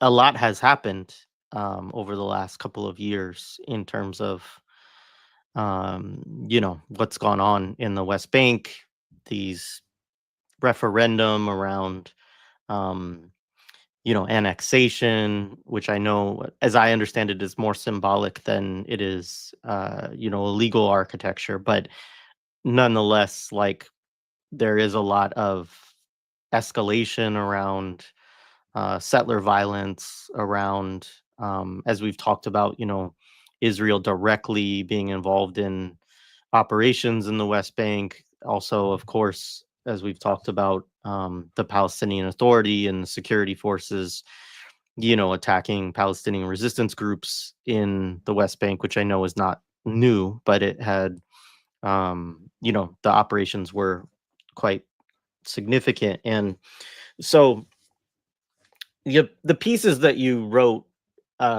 less deal with that, I guess. So maybe we should talk about just kind of the first about your analysis of what's going on in the West Bank and kind of the state of things there from a kind of annexation, military, settler level, and then we can get into the pieces that you wrote. Well, I mean, Jared, I think that in the West Bank, there's nothing new to report on. Maybe that's bad news or good news. I think you outlined much of what's going on already in terms of intense settler violence. We should recall that, the type of violence that we're seeing unfold in the West Bank is akin, to lynching by settlers here, beating up Palestinians, killing them, being more happy trigger, just generally speaking, which I think is not a new phenomena again, but it's more intense. Like there's many settler violence incidents where Palestinians were killed before, including through fire. There's this kind of intricate our intimate relationship between you know, Zionism and Zionist settler colonialism and fire, uh, uh, um, but also with, you know, beatings and just shooting Palestinians, whether in Hebron or in, unfortunately, also close by to where I live in Ramallah, in many of the villages near Ramallah, where many of the ideological settler groups also exist. I mean, some of them exist in this frontier area, if you want to call it as such, and therefore you will see many incidents arising from, you know, some of the movements and the militias that are organized within the West Bank, that are part of the core group that forms or forges people's like Ben Gvir's social and political base, but also Smotrich and others within this kind of right-wing religious Zionist and Messianic groups. And of course, they are groups that, on the one level, are religious. They use discourse coming from the Talmud and, you know, the Torah. They have an affinity to the idea of ethnic cleansing as practiced also by socialists and liberal Zionists in the mid 20th century. But at the same time, they are in many ways an embodiment of this drive to annihilate, to play master and slave on the frontiers. And that's what we're seeing in the West Bank in terms of violence. But alongside with that, of course, the occupation of camps for the long term in the West Bank. One of the funny ironies or paradoxes, if you want, is that many times now when Israel speaks about its plans in Gaza, they actually, in fact, cite the West Bank. What they mean is that they will go to Gaza and occupy it for a year and stay there for a year, like they're doing now in the camps, you know, Nur al-Shams, Tul Karim, and Jenin refugee camp in the north of the West Bank, where not only they destroyed the camp and its built environment, but stayed there at least for the coming months. So this is the model, at least, or this is part of how some Israelis in the media explain the occupation of Gaza City plan. Not only the demographic movement of people, but also this long-term stay in the city itself or within the camp itself that will be the marker of such a move. But, you know, beyond what I just laid out in terms of, the West Bank, annexation and the talk of it is always, to me, an inner dialogue between Zionist settler colonialism, its backer, the U.S., whether it's going to give it the green light to state in de jure terms what is already in de facto terms, like what is, you know, in creating, you know, illegal, in changing the legal architecture, as you mentioned, on what is already kind of a de facto reality on the ground, meaning that, you know, already the settlers control most of the area C, now encroaching on areas B and A even. But what we've seen generally here, there is some sort of change after Smotrich have taken control, and also Ben Gvir of some of the institutions around how decisions around planning, housing, who takes the decisions. There's an erosion of the role of the military in handling issues around occupation of the West Bank more broadly, military laws more broadly, and more, the settlers in themselves taking control, complete direct control over the bureaucratic process itself. So there are these changes. They have been happening for a while. Part of it because I think from the settlers' perspective, sometimes the military played a hindering role. Not that much, of course, but a hindering role, like it's slowing the process when they want to intensify it and accelerate it. Second of all, because I think some parts of the military were corruptible, at least from the perspective of Palestinians bribing the Israeli military and getting away with building a house in a place they shouldn't build it, or getting away with building a road where it shouldn't be built. So there was some sort of corruptibility to the military bureaucracy that they wanted completely gone. And by Smotrich, navigating and circumventing the military bureaucracy, he can take over control. So these are some bureaucratic changes in terms of how planning and demolishment of houses take place, what the military does and doesn't do in the West Bank, have gone. Not only, I think, since 7th October, even before then, these changes were happening. They accelerated within the framework of the war, because I think the war also, and I think this is a larger point, opened up the space for much of this right-wing Israeli faction to take over institutions, and of course to do their own version, of war, of position, as Gramsci places it, and of course drag the institutions in many ways into a different direction, whether it's Ben Gvir and like internal security, police, and the prisons where Palestinians are being held, and where Palestinians now report around 70 Palestinians martyred since the outset of the war in prisons themselves, under conditions also of malnutrition, hunger, humiliation, beatings, and regular forms of torture being inflicted on the Palestinian prisoners more broadly, or whether it's in the bureaucracy that deals and manages, planning and housing in the West Bank and the shifts there, or whether seeking also some sort of, negotiated acceptance of Israelis' annexation of the West Bank, specifically in the eyes of the Americans, and the application, of course, eventually of Israeli law completely in this area, rather than, some sort of military law that manages the relationship between the Palestinians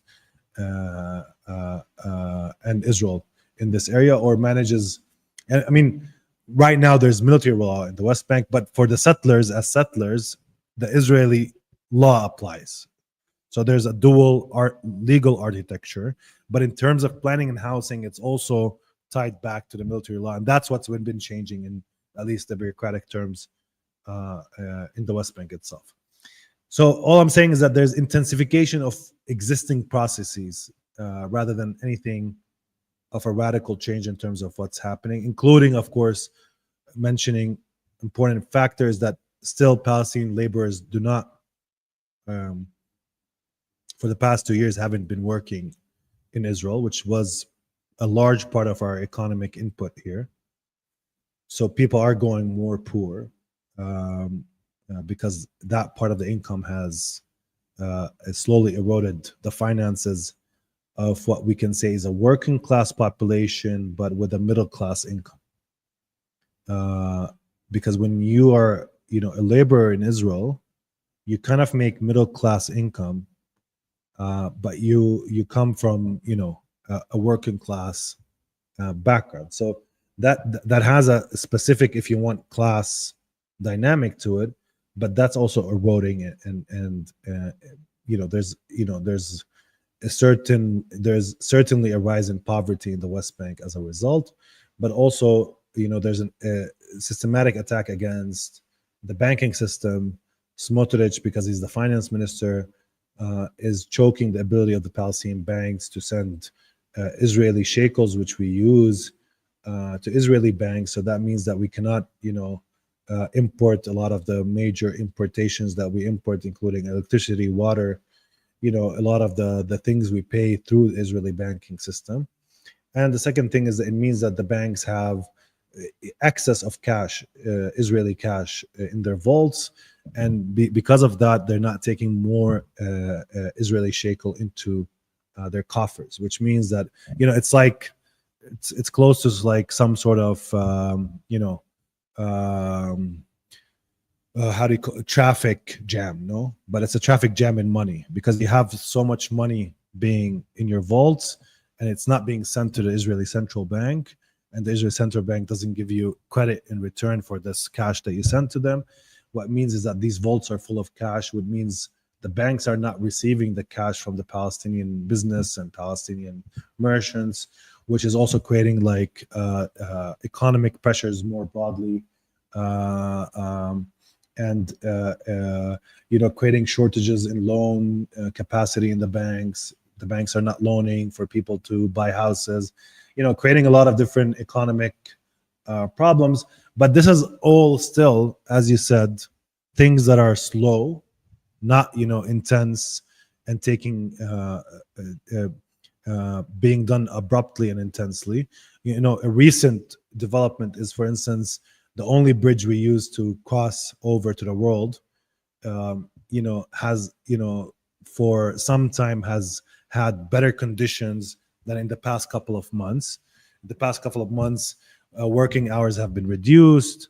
The Jordanians have tightened their also appointments of how you go to the bridge. And when you go to the bridge, there's an appointment system that now in place, which means that there's also a lot of traffic there, which means that also there's some sort of change in policy, whether it's from Jordan or Israel, in terms of how the management of this crossing bridge will unfold in the near future, making it akin to the days in the second Intifada where it was hard to cross and was a complete mess, and we're returning to these days. So overall, like, if you want the little qualities of life in the West Bank that existed in the past are slowly but subtly being taken away as well, whether it's income from Israeli market, whether it's the economic relief and conditions, increased violence. So slowly you're seeing this kind of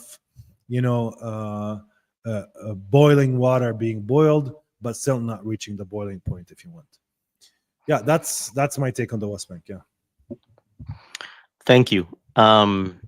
So let's talk about these pieces. Maybe to start, we could say a little bit about, I mean, this is connected, I think, in terms of the difficulty that we have with language right now, right? And in terms of, even the failure of analysis, I guess you could say, or not the failure, but just that, we're analyzing, right? But the analysis is not changing, right? What's going on. And I think it, friends of mine that I am talking to right now, are just talking about how they're just full of rage, but also that they don't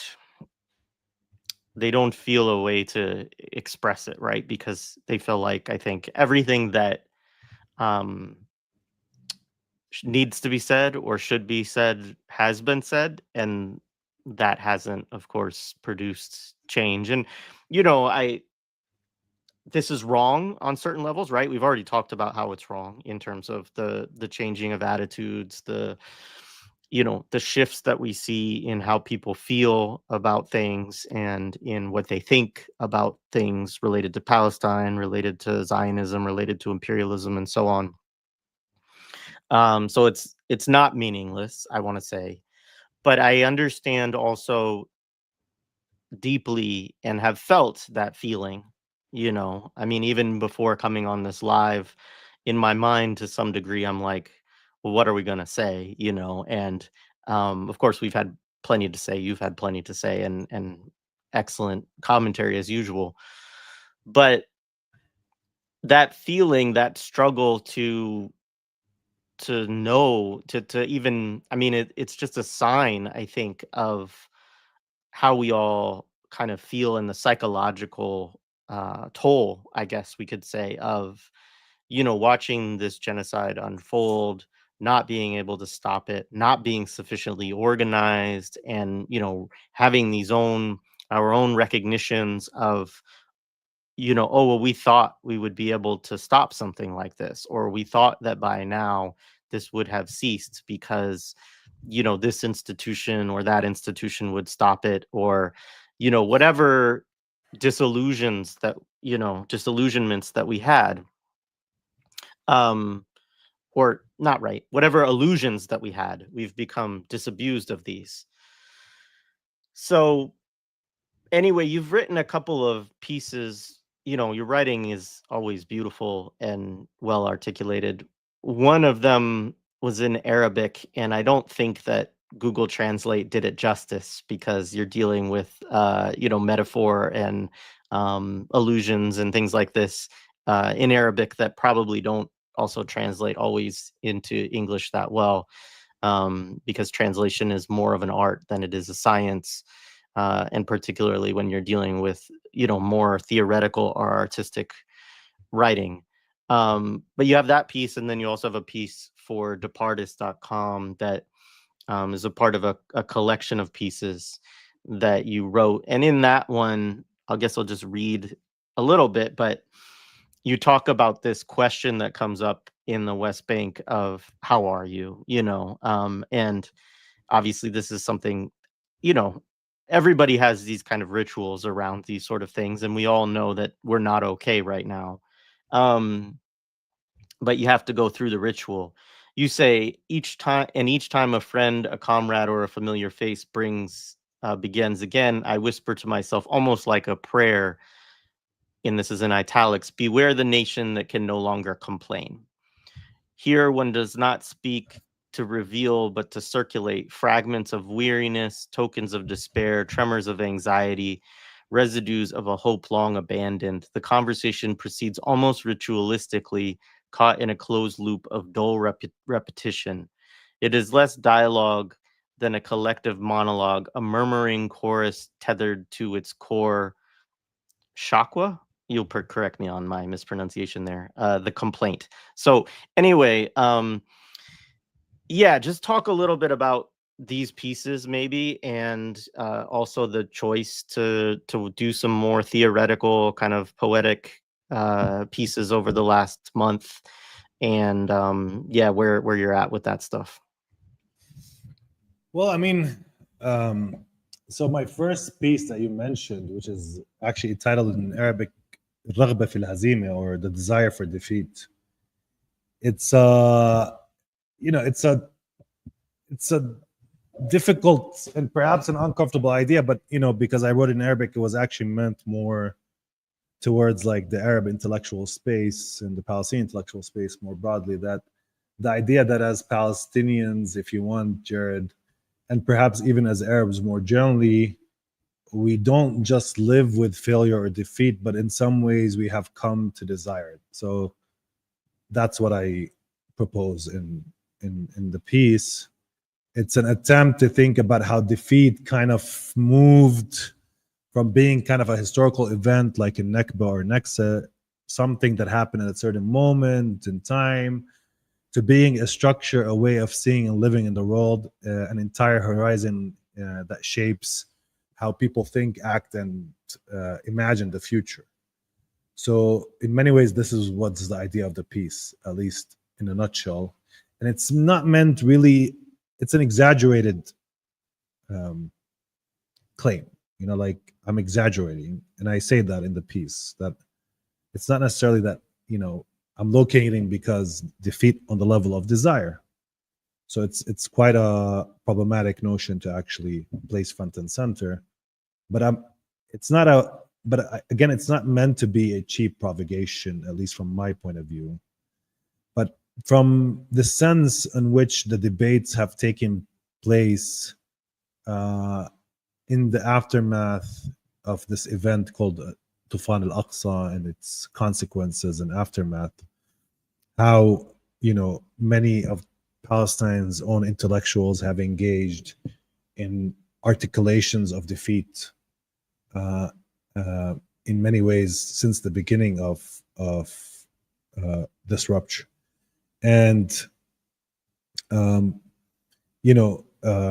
trying to force it as if there's something comforting in not touching or not seeing the possibility of victory itself. So there's something around how much of this intellectual space was engaging in affirming defeat on the level of intellectualizing it and provisioning arguments for it and why it's important to reckon with it.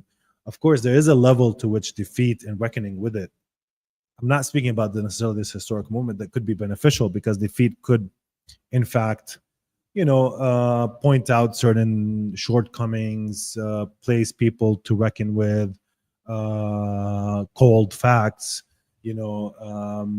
ensure that you don't live in an illusion around your own organization or political discourse or whatever goals or dreams that you have, that there's something around, acknowledging failure and assessing and diagnosing it that is actually quite healthy. Of course, as much of also any reckoning with defeat would tell you, and any interpretation with defeat would tell you, it's easy also to go from that type of thinking, where defeat is kind of a productive, generative idea, into an idea that actually can become sort of a form of self-hate, and that you were always defeated, that nothing good comes out of the Arabs, that the Palestinians are, fragmented, disembodied, that we are all, incapable of doing anything right. I mean, of course, this is not the discourse, of course, you will really listen to currently in the debates across the metropole in English. But this is something that in Arabic, there's much of, and I was engaging in this, as we say in Arabic, sijal, or kind of an argument. It's actually, the piece is part of a collective here in Palestine, where we issued our first journal volume. After years of publishing articles kind of separately, now we have what is called the Janub, or the South, which is a new journal. And it's part of that journal, which has a lot of also good pieces around what's happening in Palestine, but even broader than that. So it's a way to challenge some of this kind of liberal intellectualism in Palestine, but I wouldn't say liberal in the sense that exists in the U.S., but liberal in the sense that one that wants to accommodate itself to the world as it is, accepting our position in this world as occupied people with no real hope or future of liberation or self-determination, and trying to managing our life economically and civically within whatever space the world gives us without making much trouble. And at the same time, where defeat has become for many of these intellectual an ideology and a perpetual present that needs to be sustained to justify, if you want, cooperation and collaboration and accommodation with Israel as such.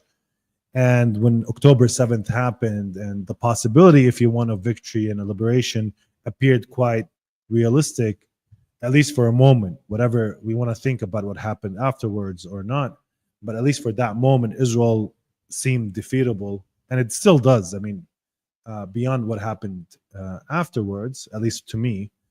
But the very fact of that kind of disrupted this kind of narrative and structure of defeat, that at the one hand is a myth, at the one hand is a continuous structure, at the one hand is also part of the ruling class ideology in the West Bank, but also among many of the Arab comprador class. Because without that, you cannot really explain how national movements become collaborators. You need this kind of ideology of defeat to structure reality and become part of the common sense of our everyday even life, to be able to go on our lives accommodating to Israel. So the piece revolves around that, and I make the point that at some point, even that moment in October 7th, and we talked about this a bit, and I wrote another piece, but it's published. I think it's in a magazine called Salvage, but it's only in paper for now. It's not online. It's called The Anxiety of Liberation. And also it touches upon another side of that, in which the moment of October 7th kind of also exposed a anxiety of, what would happen if we are actually liberated. There's a problem with that part of also the ability of the resistance to breach and conduct this operation and interplay in the imagination, collective imagination is of Palestinians and Arabs. It's exhilarating, but at the same time, it had this element of being terrifying, and not terrifying only because of Israel's response or what Israel will do. Because, as I always claimed and still claim, Israel was going to do what it's going to do, because that's the only logic that it has moving forward, which is elimination and replacement. But for me, I think there's also something terrifying about it, because for many people, this kind of upending of the existing order, this type of radical opening that October 7th kind of embodied was also one in which a lot of our daily investments in the system we live in are exposed. Like we end up, what does that mean to the choices I made historically in my life that is built around this existing system, to what I become as a person, individual, but also as a collective. And what does it mean to our imagination that is incapable of thinking what it means to actually be liberated at a moment where this possibility of liberation opens up. So there's that kind of also level of the analysis around how defeat kind of give us certainty, how it eases our lives by whispering in our ears all the time nothing could be done, and therefore we should just remain as is, without attempting any form of radical or political change. That's the first piece that was published in Arabic, and it's called The Desire for Defeat. Just quickly, these are also in the show description for folks other than the salvage one, but that salvage journal, people can purchase that if they but it is a physical journal. Yeah. And the second one is actually a letter, or it's supposed to be a letter. It's fragments of thoughts. It's not really a coherent. I mean, it does have some sort of aligning thread within it. And I wanted to write about this figure, which is called the conscious non-nomadic pariah, as a response to a question posed by a pen buddy of mine who writes me emails, and I reply, Noah, about the idea of the wanderer and the pariah as a as a person who moves around the world holding a book in his arms, moving between cultures or not cultures, but never inhabiting one. And as somebody who's living here, and perhaps my experience, and I did travel when I was younger, but for the past at least 5 years I've been quite immobile. And there's something about being in Palestine that makes you, or induces, immobility as well, on the level of how you respond to the restrictions of movement, that you get used to it so in your daily life that it becomes harder to move in between spaces. It's funny, a lot of times when Palestinians leave for the first time, the idea of this kind of expansive geography, like the United States, for instance, moving between New York or Philadelphia and, going to this different cities and driving 6 hours or 7 hours is just completely inconceivable for us, except if the 6 hours, 7 hours include, 3 hours at a checkpoint standing still. But in general, so like the idea of an expansive movement. So there's something about being here that makes you immobile, and it makes you kind of less, if you want, willing to travel, because also if you want to travel, you need to cross this bridge, which has Israeli and Palestinian and Jordanian security, and which you have to go through, and it's in the lowest point of earth, and it's really hot, and it has a lot of insects as you move through it, eating you up. I'm giving you a sense of what it includes and folds. So it's also doesn't, you're not looking forward to you're not going to the airport and just leaving. There's a whole process around it. So there's a lot of immobility around life here, if you want. And this is part of the inspiration, at least the background of why I couldn't think of this idea of being a wanderer. Although a lot of Palestinian intellectuals, including somebody by the name of Hussein Barghouti, who's a writer of, labyrinths and wandering, if you want, wandering without aim, in much of his writing, could have fitted quite well in a response in this letter as well. But at least my experience is quite different. It's like this idea of immobility and being stuck rather than being completely around. And yeah, no, I start again with the social rule in Ramallah, like this ordinary people asking kifak or how are you, which you're not supposed to really answer truthfully, of course. And as I say in the piece, the acceptable answers are either منيح, fine, or ماشي الحال, it's going, or kind of alhamdulillah, which is thank God. It's this sanctified form of answering this question. And anything really more ruptures the unspoken contract of not moving beyond that, because people are not really asking you how are you, instead they're just checking or acknowledging your presence. I mean, that's the idea of asking how are you, at least on some level. And yet the question really, Jared, here is also very heavy, and I think it's quite hard for people to manage even now, going through this sanctified deferral like alhamdulillah, or because what does it mean to say good? How are you? Good. Like it just and people are surprised, like, are you really good? Like there's horror going, and like but because you're so used to just answering me, you just move on. So there's something, it just appears as eerie and weird to even speak within this kind of prescripted discourse around how are you, when you have an ongoing genocide, and when people in the West Bank feel a lot of shame around our incapacity, at least for now, to mobilize around this genocide in a meaningful way, to be part of the painting Gaza in its intensity, at least, feeling like on the one hand the fear that what happens in Gaza will happen here, on the other hand feeling the shame that we're not feeling the same pain, although we feel a lot of pain. So there's a lot of different mixed emotions, of course, and a lot of people in Gaza rightfully are shouting at us that we're shameful for not being part of this moment in the way they want us, or we should at least politically be. And of course, my position on that has always been that we cannot blame people.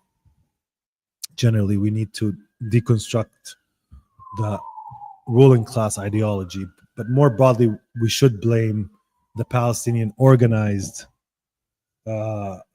security services and their leaders for failing to take the brunt of the decision to be in solidarity and back up Gaza, instead choosing to wait for something to come out of this that is beneficial for them without any sacrifice or pain on their side. Because my contention is that if this leadership in the West Bank decided to engage, I think most of the Palestinians in the West Bank would have bared whatever consequences would have come with that type of decision.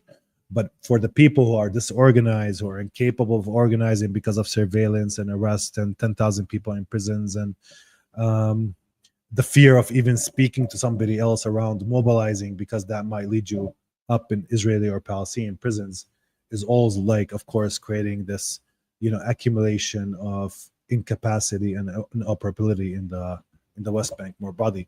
So there's these feelings, of course, around how do you say you're fine, how do you disavow a genocide and pretend or move as if life is nothing has changed when everything is changing, how you move on. So this kind of provocation around how are you, I think, is quite telling, because I think today specifically that question and how it's answered and its emotional weight has much to tell us about how people feel in the West Bank more broadly. And I think from there in the piece, I also moved to kind of a discussion with the figure of pariah that Hannah Arendt kind of gives us. In Hannah Arendt's writing, there's this idea of a conscious pariah who's an exiled, again, intellectual, the one who speaks from the margins with a certain mournful clarity, and who can see the world from outside of it. But in Palestine, what I'm trying to say is that the pariah is not wandering the boulevards of Europe with a book under his arm. He's trapped, overlocated, not dislocated, visible in suffering, invisible in his dignity.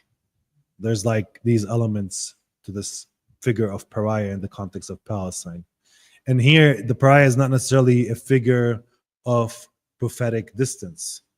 Sometimes he's just tired, like we've seen, for instance, somebody like Anas al-Sharif, just tired or crying, sometimes broken, sometimes silent, sometimes unwilling to speak because speaking has lost its measure or its meaning or its ability to do anything meaningful, as you outlined earlier. In this sense, I think it's also important to note that colonialism does not only dispossess physically, but sometimes it's also kind of distorts the interior life of Palestinians. And among the pariahs, there's a kind of hatred that I speak of that emerges, and not the hatred that Arendt feared, because for me, hatred at least is a form of deformed love.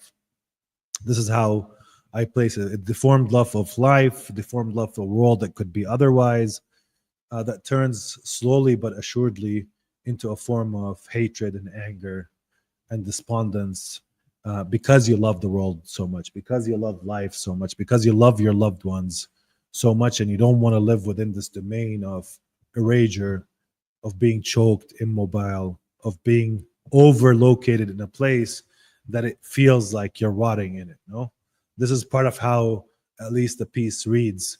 And I think this is where I come up with this kind of conscious non-nomadic pariah, because what I'm saying is that also as an affirmation of the idea that perhaps as a political statement, yes, I'm immobile because colonialism has created a sense of weight around movement generally. But also I think that, in Palestinians, we have, at least for those of us who remain on Palestinian land or in Palestine, there's also a willingness to remain here, to remain in this kind of overfixed in this place, immobile, fearing even leaving for a while, specifically in these days, because maybe if we leave, I don't know, the borders will close or something will happen and we won't be able to make it back, or, Israel will just simply say nobody's allowed to return who wasn't already within the space of Palestine at that specific moment. And I've heard a lot of people speak around that as well in these days, this non-willingness to move abroad, or sometimes postponing some opportunities, or not traveling for a visit or so, or doing it with a lot of caution and a lot of stress and a lot of, if you want, fear of what could happen if you leave. So, when you overstay means, a place so well, it starts to kind of rot inside you. Specifically when this place is small. I mean, when we speak about a place like Ramallah here, for instance, in my experience, it's not a big place. It's basically we move around in 5 kilometer, around 5 to 10 kilometers squared. Like it's not I don't know how much is that in miles, but but yeah, that's the place. I mean, and you go so accustomed to the sights, to the scenes, to the streets, to the people within them. Of course, there are changes, but they don't register. And you're also, in this sense, your embodied relationship to the city becomes so accustomed to it that I think you lose also this kind of ability to register sound in a different way. When you travel, for instance, you feel all your senses working more hyped. By staying, this is how you're rot, because also that kind of overhyped senses, your senses do not work as well because you've gotten so used and so accustomed to the scene, to the sounds that surround you from every place. So there's not much in terms of unfamiliar sights or sounds that you would see, and perhaps you need to create your own creative ways to register change in the routines, if you want, or to register change in the world around you and surrounding you in a meaningful way. It's akin to being in a prison, to be honest, in terms of being, fixed in a place, incapable of moving, and at the same time finding in small events a prisoner or a colleague or a fellow prisoner falling down as a big event that people will talk about for 2 months. There's something along these lines when you live in these small spaces, if you want.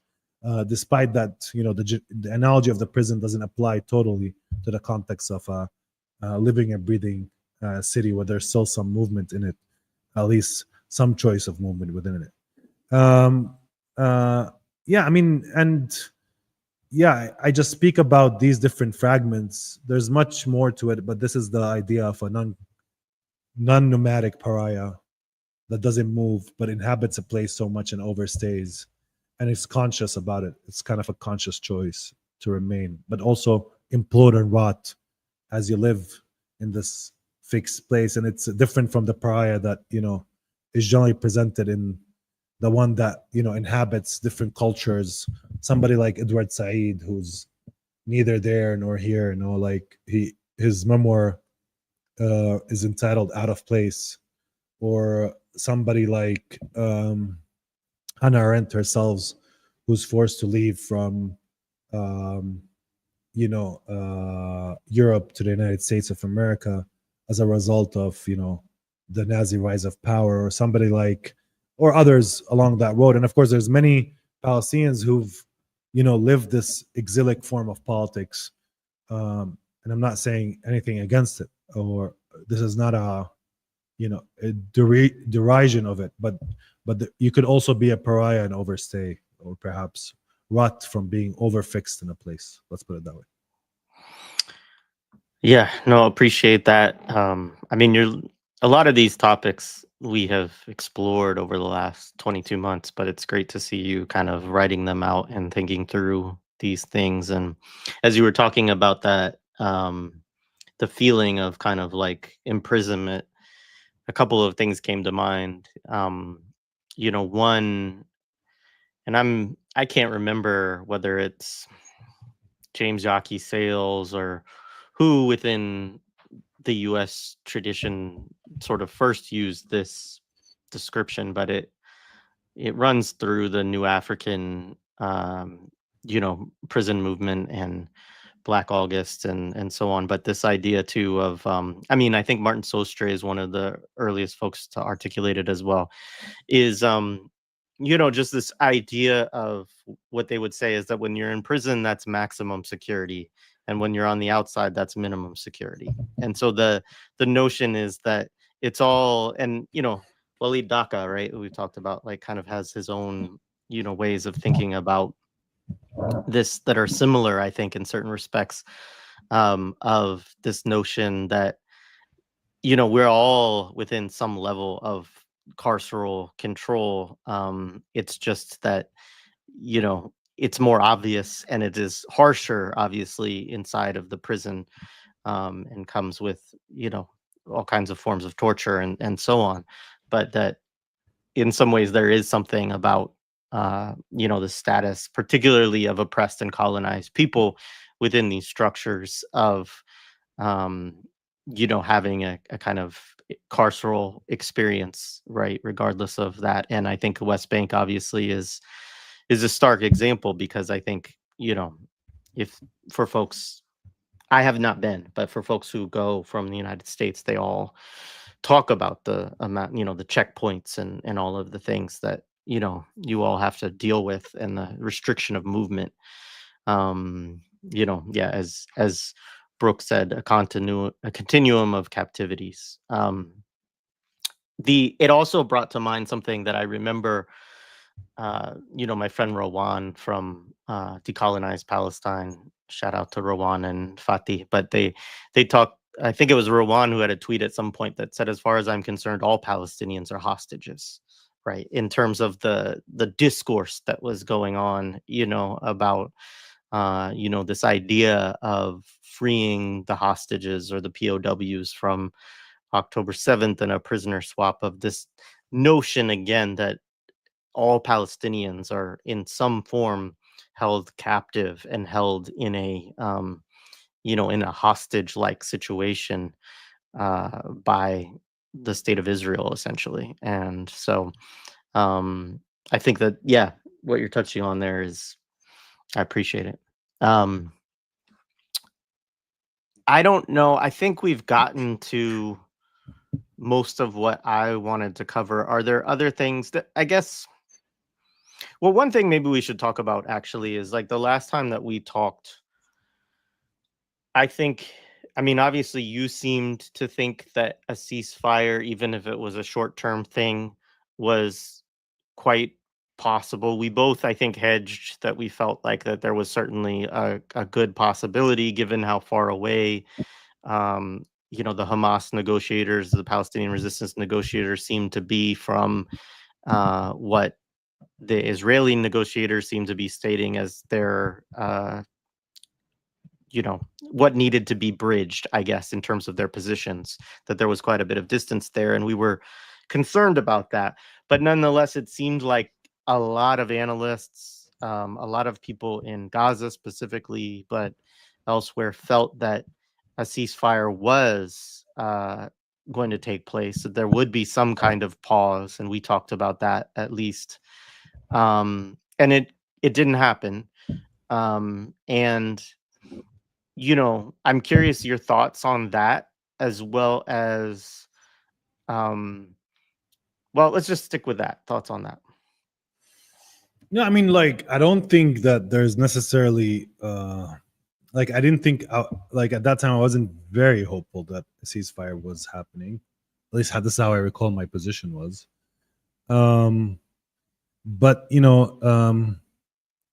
look, I think there's three elements here to the ceasefire negotiations, just like from a pure political perspective. And we talked about how, all these negotiations can be seen as form of interrogation, corrosion.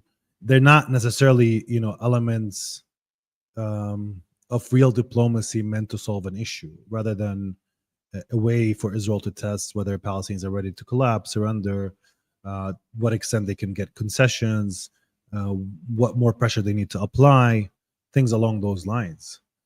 But I think from a Palestinian resistance perspective, there's no incentive to sign a temporary pause if that temporary pause does not actually, in fact, end the war. So there's simply just little appetite, I think, on the part of the Palestinian negotiators at this particular moment to enter into a negotiating process where they would give Palestinians in Gaza a break for 2 months just to have another intense period of the genocide unfolding. So I think there's this one element of simply, after giving Americans a display of, some goodwill by releasing this Israeli American soldier, after engaging in a discussion where there's a phased agreement,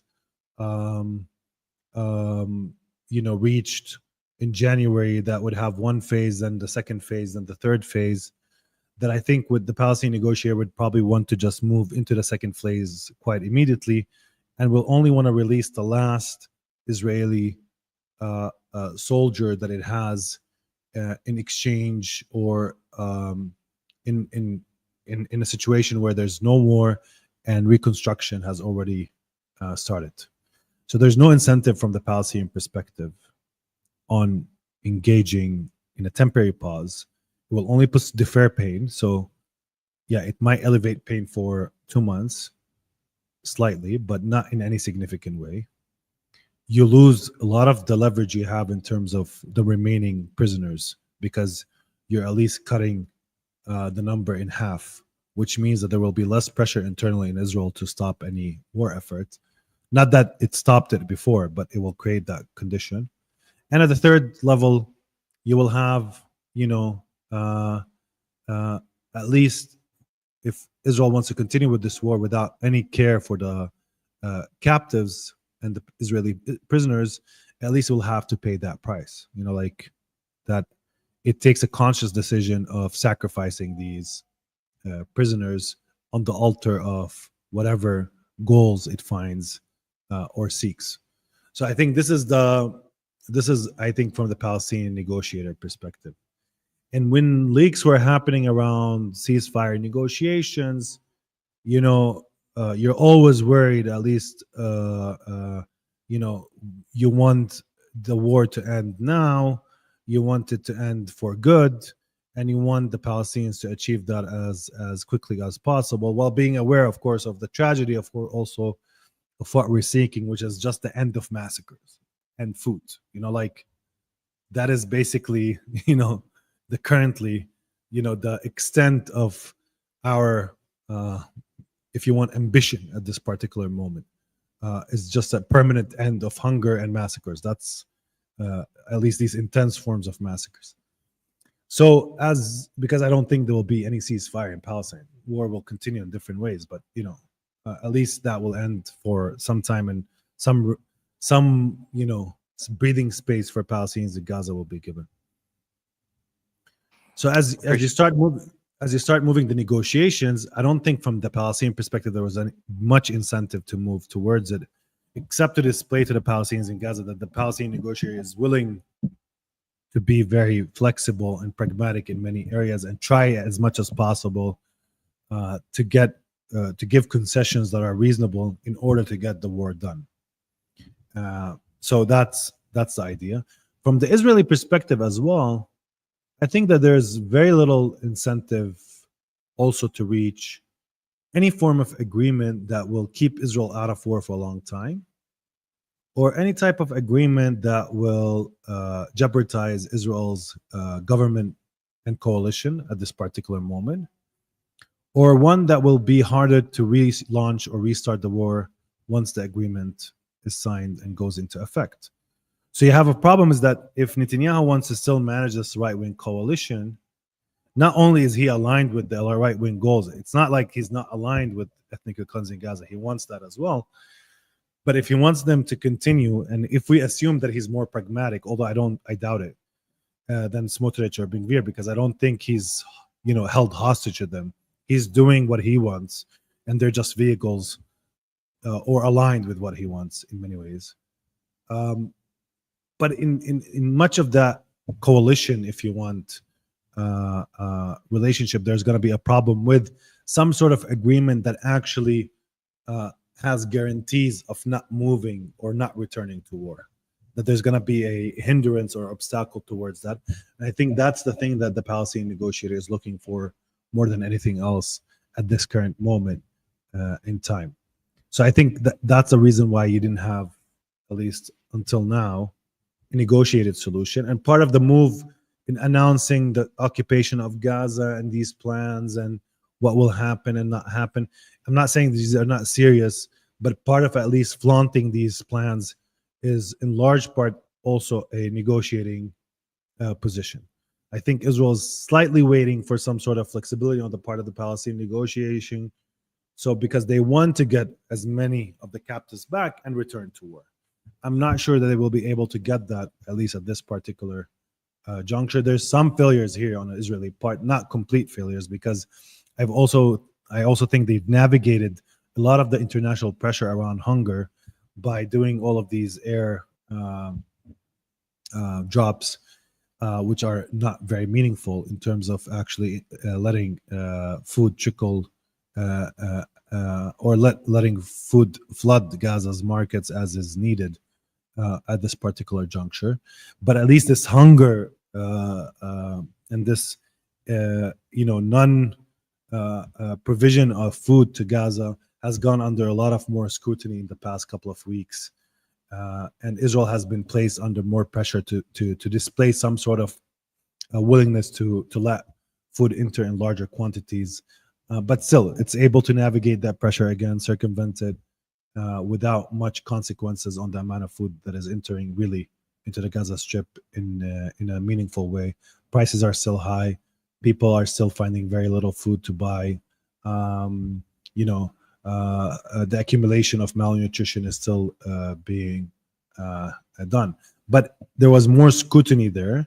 And I think Israel now being stuck in this position of what it wants to do, move into Gaza City, not move into Gaza City, what form of plans or direction it will take, specifically if it's willing to really sacrifice the remaining captives as it pursues its plans to demographically alter and change the face of the Gaza Strip, moving the people from north to south or the center and at the same time destroy the built environment, the Gaza City, and at the same time sacrifice these 20 remaining alive prisoners or not? These are questions that we'll have to make, soon as it moves, or it will keep this position of, slow but non-decisive move without going in any direction for some time, for a couple of weeks before it makes its decision. But I think there's some element of negotiating leverage with this whole Gaza City conquest. It doesn't mean it will not happen, because even if it doesn't happen now, it happens more likely if the Palestinian resistance accepts a temporary pause without any guarantees for a long-term end of or permanent end of the war. It will happen on a later date, for sure. Yeah. Much appreciated. I'll move to a couple of questions from the chat, or comments from the chat. Well, one is just, what are the best ways to also know what's happening in the West Bank? I mean, this was before I asked the question, so you don't have to, but just sources. I mean, Mondoweiss does do some coverage, as does Electronic Intifada, but are other sources that you look to in terms of West Bank information? Yeah, I mean, like in terms of news and analysis, I mean, in English, I think Mondoweiss and Electronic Intifada, they cover the important changes, at least, or things going on. There's a lot of other, newspapers that cover the West Bank or things that happen in the West Bank, but generally from a more antagonistic point of view towards Palestinians. But yeah, keep EI and Mondoweiss in your Media diet, right? Yeah. Yeah, and then Quaker Anarchists, appreciate you always, asked, is Israel changing things to avoid new captives from their troops? Obviously, there was this recent announcement by Abu Ubaidah from Qassam brigades about the intention to capture more POWs. And, if folks have been following John Elmer and the resistance reports, there's there have been some attempts to do captures that usually cause Israelis to withdraw, and sometimes some firefights around it and so on. But anything around that. I mean, one thing that, I guess that is one question, I guess, around this idea of occupation, is obviously that is a intention to bring more troops, at least, into Gaza City, in range of the resistance, obviously. So I know that a lot of this war has been fought, but this genocide has been fought from the air, or through tanks, or armored personnel carriers, and so on. And the resistance obviously has as much as possible, dealt heavy blows whenever there are troops within their range, basically. But yeah, any thoughts on that question around, the attempt to take more POWs, and how that has changed Israel's posture, if it has? Well, I mean, I'm not sure how it affected Israel's posture in terms of what's happening on the ground. I mean, in terms of troop positioning and directions. I haven't really kept up with like these kind of detailed, if you want, tactical changes, shifts, and reporting. I think there was two elements to this whole kidnapping, signaling the willingness of the Palestinian resistance to take more risks in order to kidnap Israeli soldiers. I think the Palestinian resistance was making 2 points. First, we might engage in releasing some of the prisoners of war, but as long as you stay in Gaza, there's always the possibility that more prisoners of war are captured and remain within our hold. So we have the option of pushing this leverage also in time, and also capturing more soldiers in operation, and getting them as part of any future deal for a prisoners exchange. Thus far, the Palestinian resistance generally, based on its own form of fighting, which is based on also sustaining a capacity of resistance over time, did not choose this form of more risky operations, because kidnapping soldiers, it probably will need some sacrifices on the part of fighters, reaching the Israelis, at least, in terms of zero distance, and taking a prisoner and taking the prisoner with you and handling him, and at the same time, covering from air fire, or the possibility of a Hannibal directive, which includes, the killing of the captor and the captive, are all part of the game. So it's not an easy, if you want, feat to actually accomplish, specifically for an ongoing military operation on the one hand, but on the second hand, which is important, it will need more willingness on the part of the resistance to place its forces in risk, a maybe larger number of forces on the ground to commit the ambushes, in order for a kidnapping operation to really work, and for the Palestinian resistance to have soldiers in its hand. But it was signaling that, and I think that point was made. And I think what is interesting is not only that the Palestinian resistance made that point, is that actually the Israeli military publicized it quite importantly, I think, because I think it's showing, at least there's some signs from the Israeli military perspective, that the military itself is tired. It's fatigued. It's reaching the point of the incapacity to continue with this war, despite the political class pushing it for more war. There are signs, and some of these signs come in these kind of subtle, spreading of Palestinian messages to Israeli audiences all of a sudden, like that Hamas tried kidnapping operations, and even releasing the video of an almost successful kidnapping operation. These type of things from the Israeli military perspective, when they start to release it, I think they're indicating, to the Israeli audience at home, what it means to still continue to fight in Gaza in terms of the costs on reserves, on vehicles, on reserve soldiers, on economically, on their emotional well-being, on their fatigue. And this is not only, Haaretz. Haaretz reports a lot of these things, but it's, nobody reads Haaretz in Israel, except of, a couple of people on the beach in Tel Aviv. But generally, nobody reads it in Israel, at least. It's mostly a publication, at least now, that attracts actually liberal Zionists and people who want to keep tabs on Israel from abroad rather than within Israel itself. But beyond that fact, beyond like this, reporting of fatigue, etc., I think the Israeli military has been spreading more of that messages, which is telling us another story, that within the military, I think there's more disgruntlement around the continued operations within Gaza.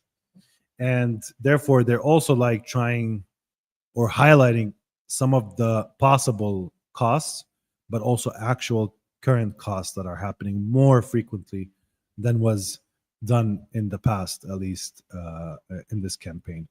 And statements are coming for a lot of military leaders. Nobody can really defeat the guerrilla movement, things along those lines.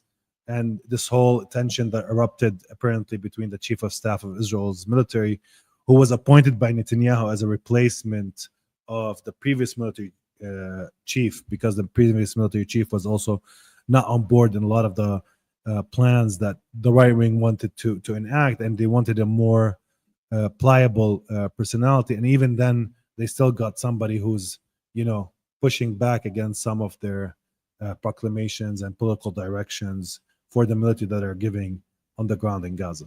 So there's a tension. This doesn't mean that the military will not actually fulfill whatever the political class tells them to do, or that this is a contradiction that will blow up or create a problem on the level of Israel's ability to still fight this war. But I think it indicates something around what's happening to the ground army in Gaza.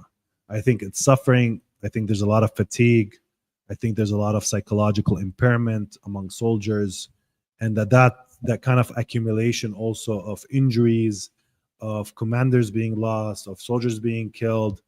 Around 20 soldiers a month, give and take, has been the rate in the past couple of months, being killed, but also around dozens more being injured, some of them with severe forms of injuries. So that type of cost, as it accumulates, also is creating a lot of problems for the Israeli military and its ability to keep up with the manpower needs that it wants, specifically as it overextends and possibly engages in wars also on its northern borders with Syria and Lebanon and elsewhere. So it's quite a problem that Israel finds itself if it keeps up its war in Gaza. Well, unfortunately for you, you just reminded me of something else that I was going to ask you that I forgot. So now you get another question. Yeah, I can Lebanon. outlast you, Jared. You know that. Like, You I think can so? keep talking and outlast Yeah, but you. you'll need a cigarette soon, unless you No, have a I patch quit. on or something. I quit. Oh, you quit I again? quit. Oh, Yeah. wow. You So must it's been must be really going through it. Yeah, I mean 3 weeks, so I'm going through Hey, it. So yeah, congratulations. thanks. So or sorry for your loss, I'm not sure which. Both.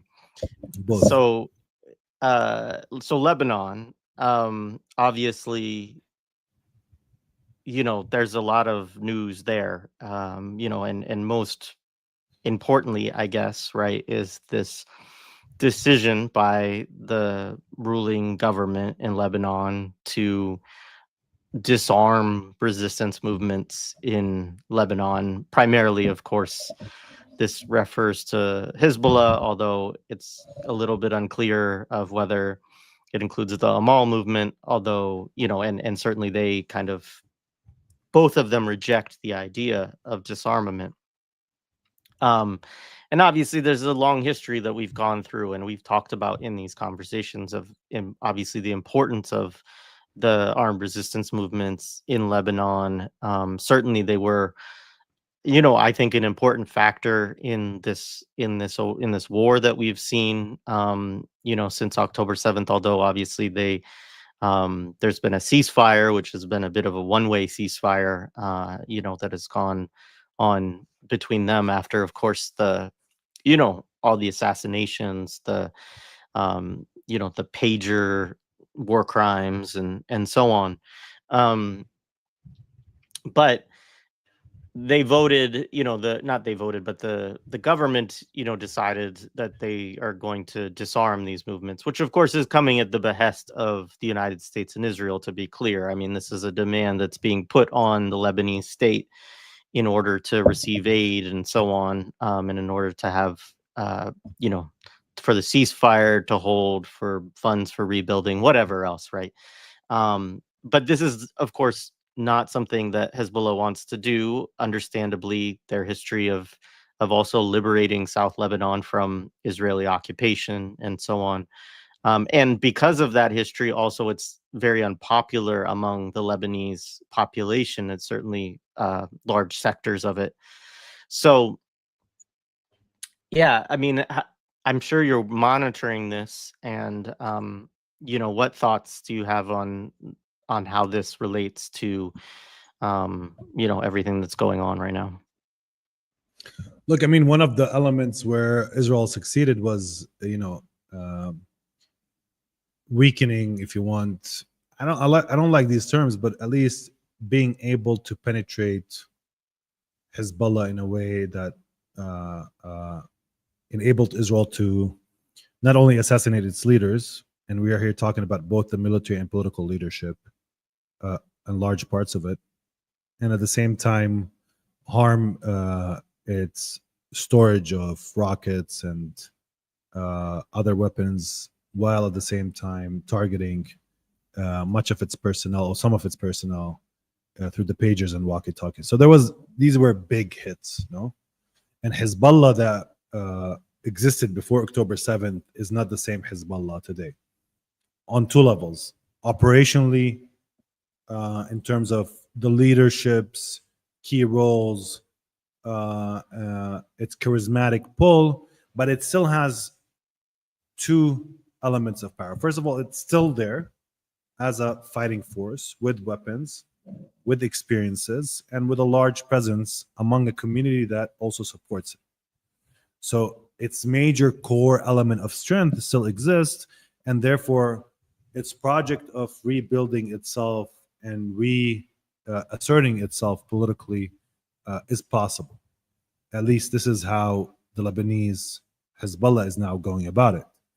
But at the same time, it has to deal with a cocky, arrogant Israel that is engaging in this, as you called it, perpetual war, specifically south of the Litani River. At the same time, the prospects of Syrian forces now antagonistic towards Hezbollah, also choking Hezbollah or even engaging in battles with Hezbollah along the Lebanese borders or within Lebanon itself. Now, facing Syria from behind you are these Syrian antagonistic forces, and at the same time, who have their own problems, they still need to assert control over Syria's own territory.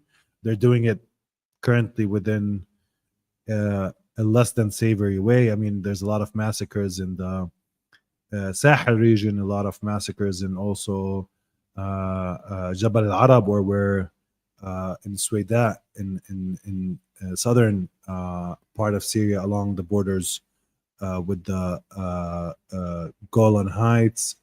So there's a lot of internal problems for Syria, including the threat of Israel, including its, dealing with the very fragmented geography that has already appeared since the civil war broke out, almost more than a decade ago. But still, these Syrian forces are, from Hezbollah's perspective, a threat, although they're trying to the extent possible to see whether a recalibration with these forces is possible.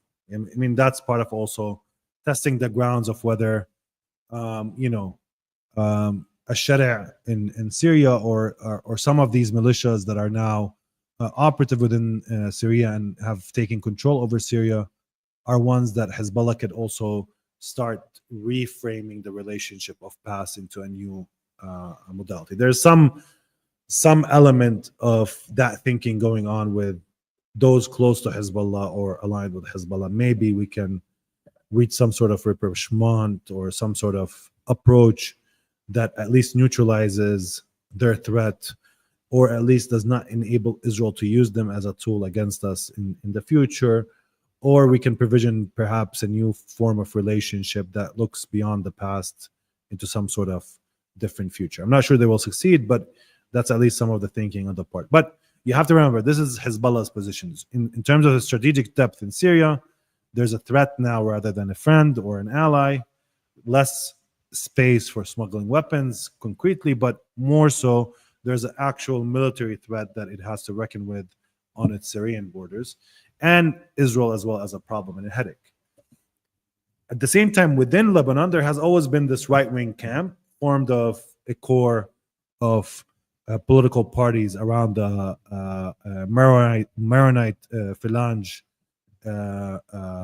fascist, if you want, parties like Al-Kata'ib and Al-Quwat, but also among others within the Lebanese field that want to be folded within this whole Abrahamic Accords, normalization with Israel, parts of the leadership in the Sunni community, part of the leadership in the Christian community, part of the leadership in the Druze community, are all aligned perhaps on some parts of that. And therefore, Hezbollah is also internally antagonized, as also this war costed some of its allies within the Lebanese field more broadly. Because, I mean, many of their alliances were based on Hezbollah's strength, and Hezbollah's, now in a current condition of weakness, there's many of these so-called allies, either departed or recalibrated their position vis-a-vis Hezbollah. The third element Hezbollah needs to deal with and reckon with is the fact that there's a lot of destruction in southern Lebanon, and a lot of destruction in Al-Dahiya, and a lot of destruction in Baalbek and other areas. So that third element, and still the stalling in terms of reconstruction, is also creating a lot of problems in terms of, healing from the wounds of the last war and engaging in this reconstruction. So from an American and Israeli perspective, what do you have? Do you have a picture where Hezbollah can be placed on the defense first, incapable of real movement second, incapable of reconstructing itself militarily third, and at the same time placed in constant political, social, domestic, and of course potentiality of threats emerging from Syria and from within Israel itself, that pressure, these three-pronged forms of pressure, whether it's the Syrian militias, whether it's Israel's military pressure, or whether it's internal decisions taken, for instance, by the Lebanese government, could force it to concede, or at least to place it in a way that is containable, manageable, and non-threatening to Israel in the medium run and long term, as, of course, the Americans and the Israelis are planning. In the most hopeful American-Israeli scenario, what they can get out of this is some sort of political agreement, whether a normalization agreement that gives that eventually makes Syria and Lebanon join the Abrahamic Accords, or at least some sort of detente with Lebanon, in which Hezbollah loses many of its deterrence capacity and loses much of its ability to decide on the question of war and peace within Lebanon itself, and at the same time remains a containable, manageable force that perhaps becomes more akin to a domestic Lebanese political party than a resistance force that can actually pose a threat to Israel or otherwise.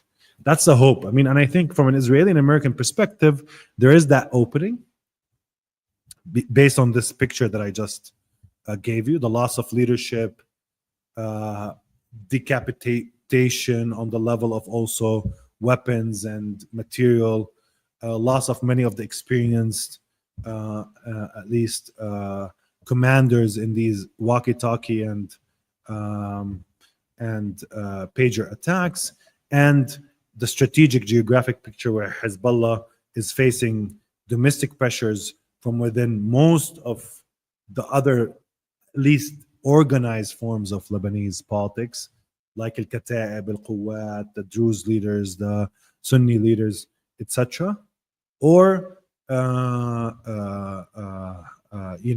having a much weakened, on the back, defensive position as it moves forward in its management of politics within Lebanon. So this is its position.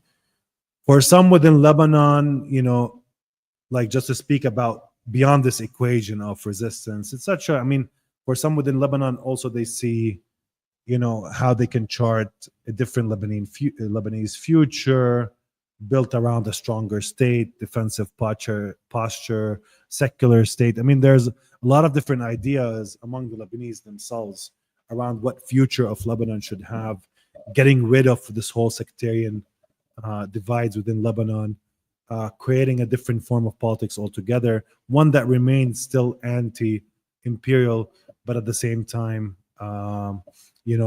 moves beyond sectarian discourses, etc. And there's a lot of who see in what happened perhaps an opportunities for some sort of new forms of politics to emerge. I'm not sure that's a correct reading, but that's what Hezbollah has to manage today. So Hezbollah is fighting for its life in the sense of being both a political party that represents and embodies Shia's communities, agency and dreams and hopes in the Lebanese political field, but also as a anti-imperial political formation that has fought Israel for the past 40 years or so. And I'm not saying that based on the picture it looks gloomy, but I'm not saying that it's necessarily as gloomy. I think that The other half of the cup is that Hezbollah has managed still to come out of this war with much of its power still intact militarily. It has the capacity to rebuild itself. Yes, Syria was lost, and it could prove to be a difficult strategic problem moving forward as things change negatively in terms of at least the geographic continuity between Tehran and Beirut, but also at the same time with having an antagonistic force that could also use some of its military capacity against you. But if one thing the Palestinian resistance taught us is that it had even worse conditions than that. It had an actual partner in its own, in Egypt, in a siege that has gone for 2 decades, since at least 2006, and which Egypt also, although it has different phases, imposed on the Gaza Strip. It had an antagonistic force also on its borders. It built most of its weapons within the Gaza Strip, and yet it was capable of fighting, maintaining the capacity to resist, and even bringing out one of the most devastating operations against the Israeli military in the history of Israel's existence. So it does tell us that despite all of this, that if there's a will, of course, there's a way. Absolutely. And we also might, take that lesson from Yemen to a great degree also with, them withstanding the war backed by the United States and Saudi Arabia and all of that devastation and, continuing to be a meaningful resistance force in the region with a unbelievable commitment to Palestine as well. And so, hopefully all is not lost in that scenario. And I appreciate you pointing out too the strategic arena around Syria, because I think that can get lost in these conversations of how detrimental the fall of Syria was, at least in terms of the axis of resistance and its its capacity to bridge between Iran and Lebanon and so on. But anyways, as always, very insightful, my friend. Somebody shouted out, gave you props for quitting smoking under this stress, and noted that they quit after 25 years and it was a month of gnawing discomfort. Anyway, man, appreciate it. I know that we will have you back soon. I'm sure that there will be more to talk about. We are, we don't seem to be that close to a resolution, as we've talked about through all this analysis. And, unfortunately, we'll have more to talk about, I'm sure. And and then, of course, when this is finally over, whatever that means, we'll continue to have space for discussion, of course. But it would be nice to have those discussions under different terms. Anyway, great to be with you again, my friend. Thanks, Jared. Same.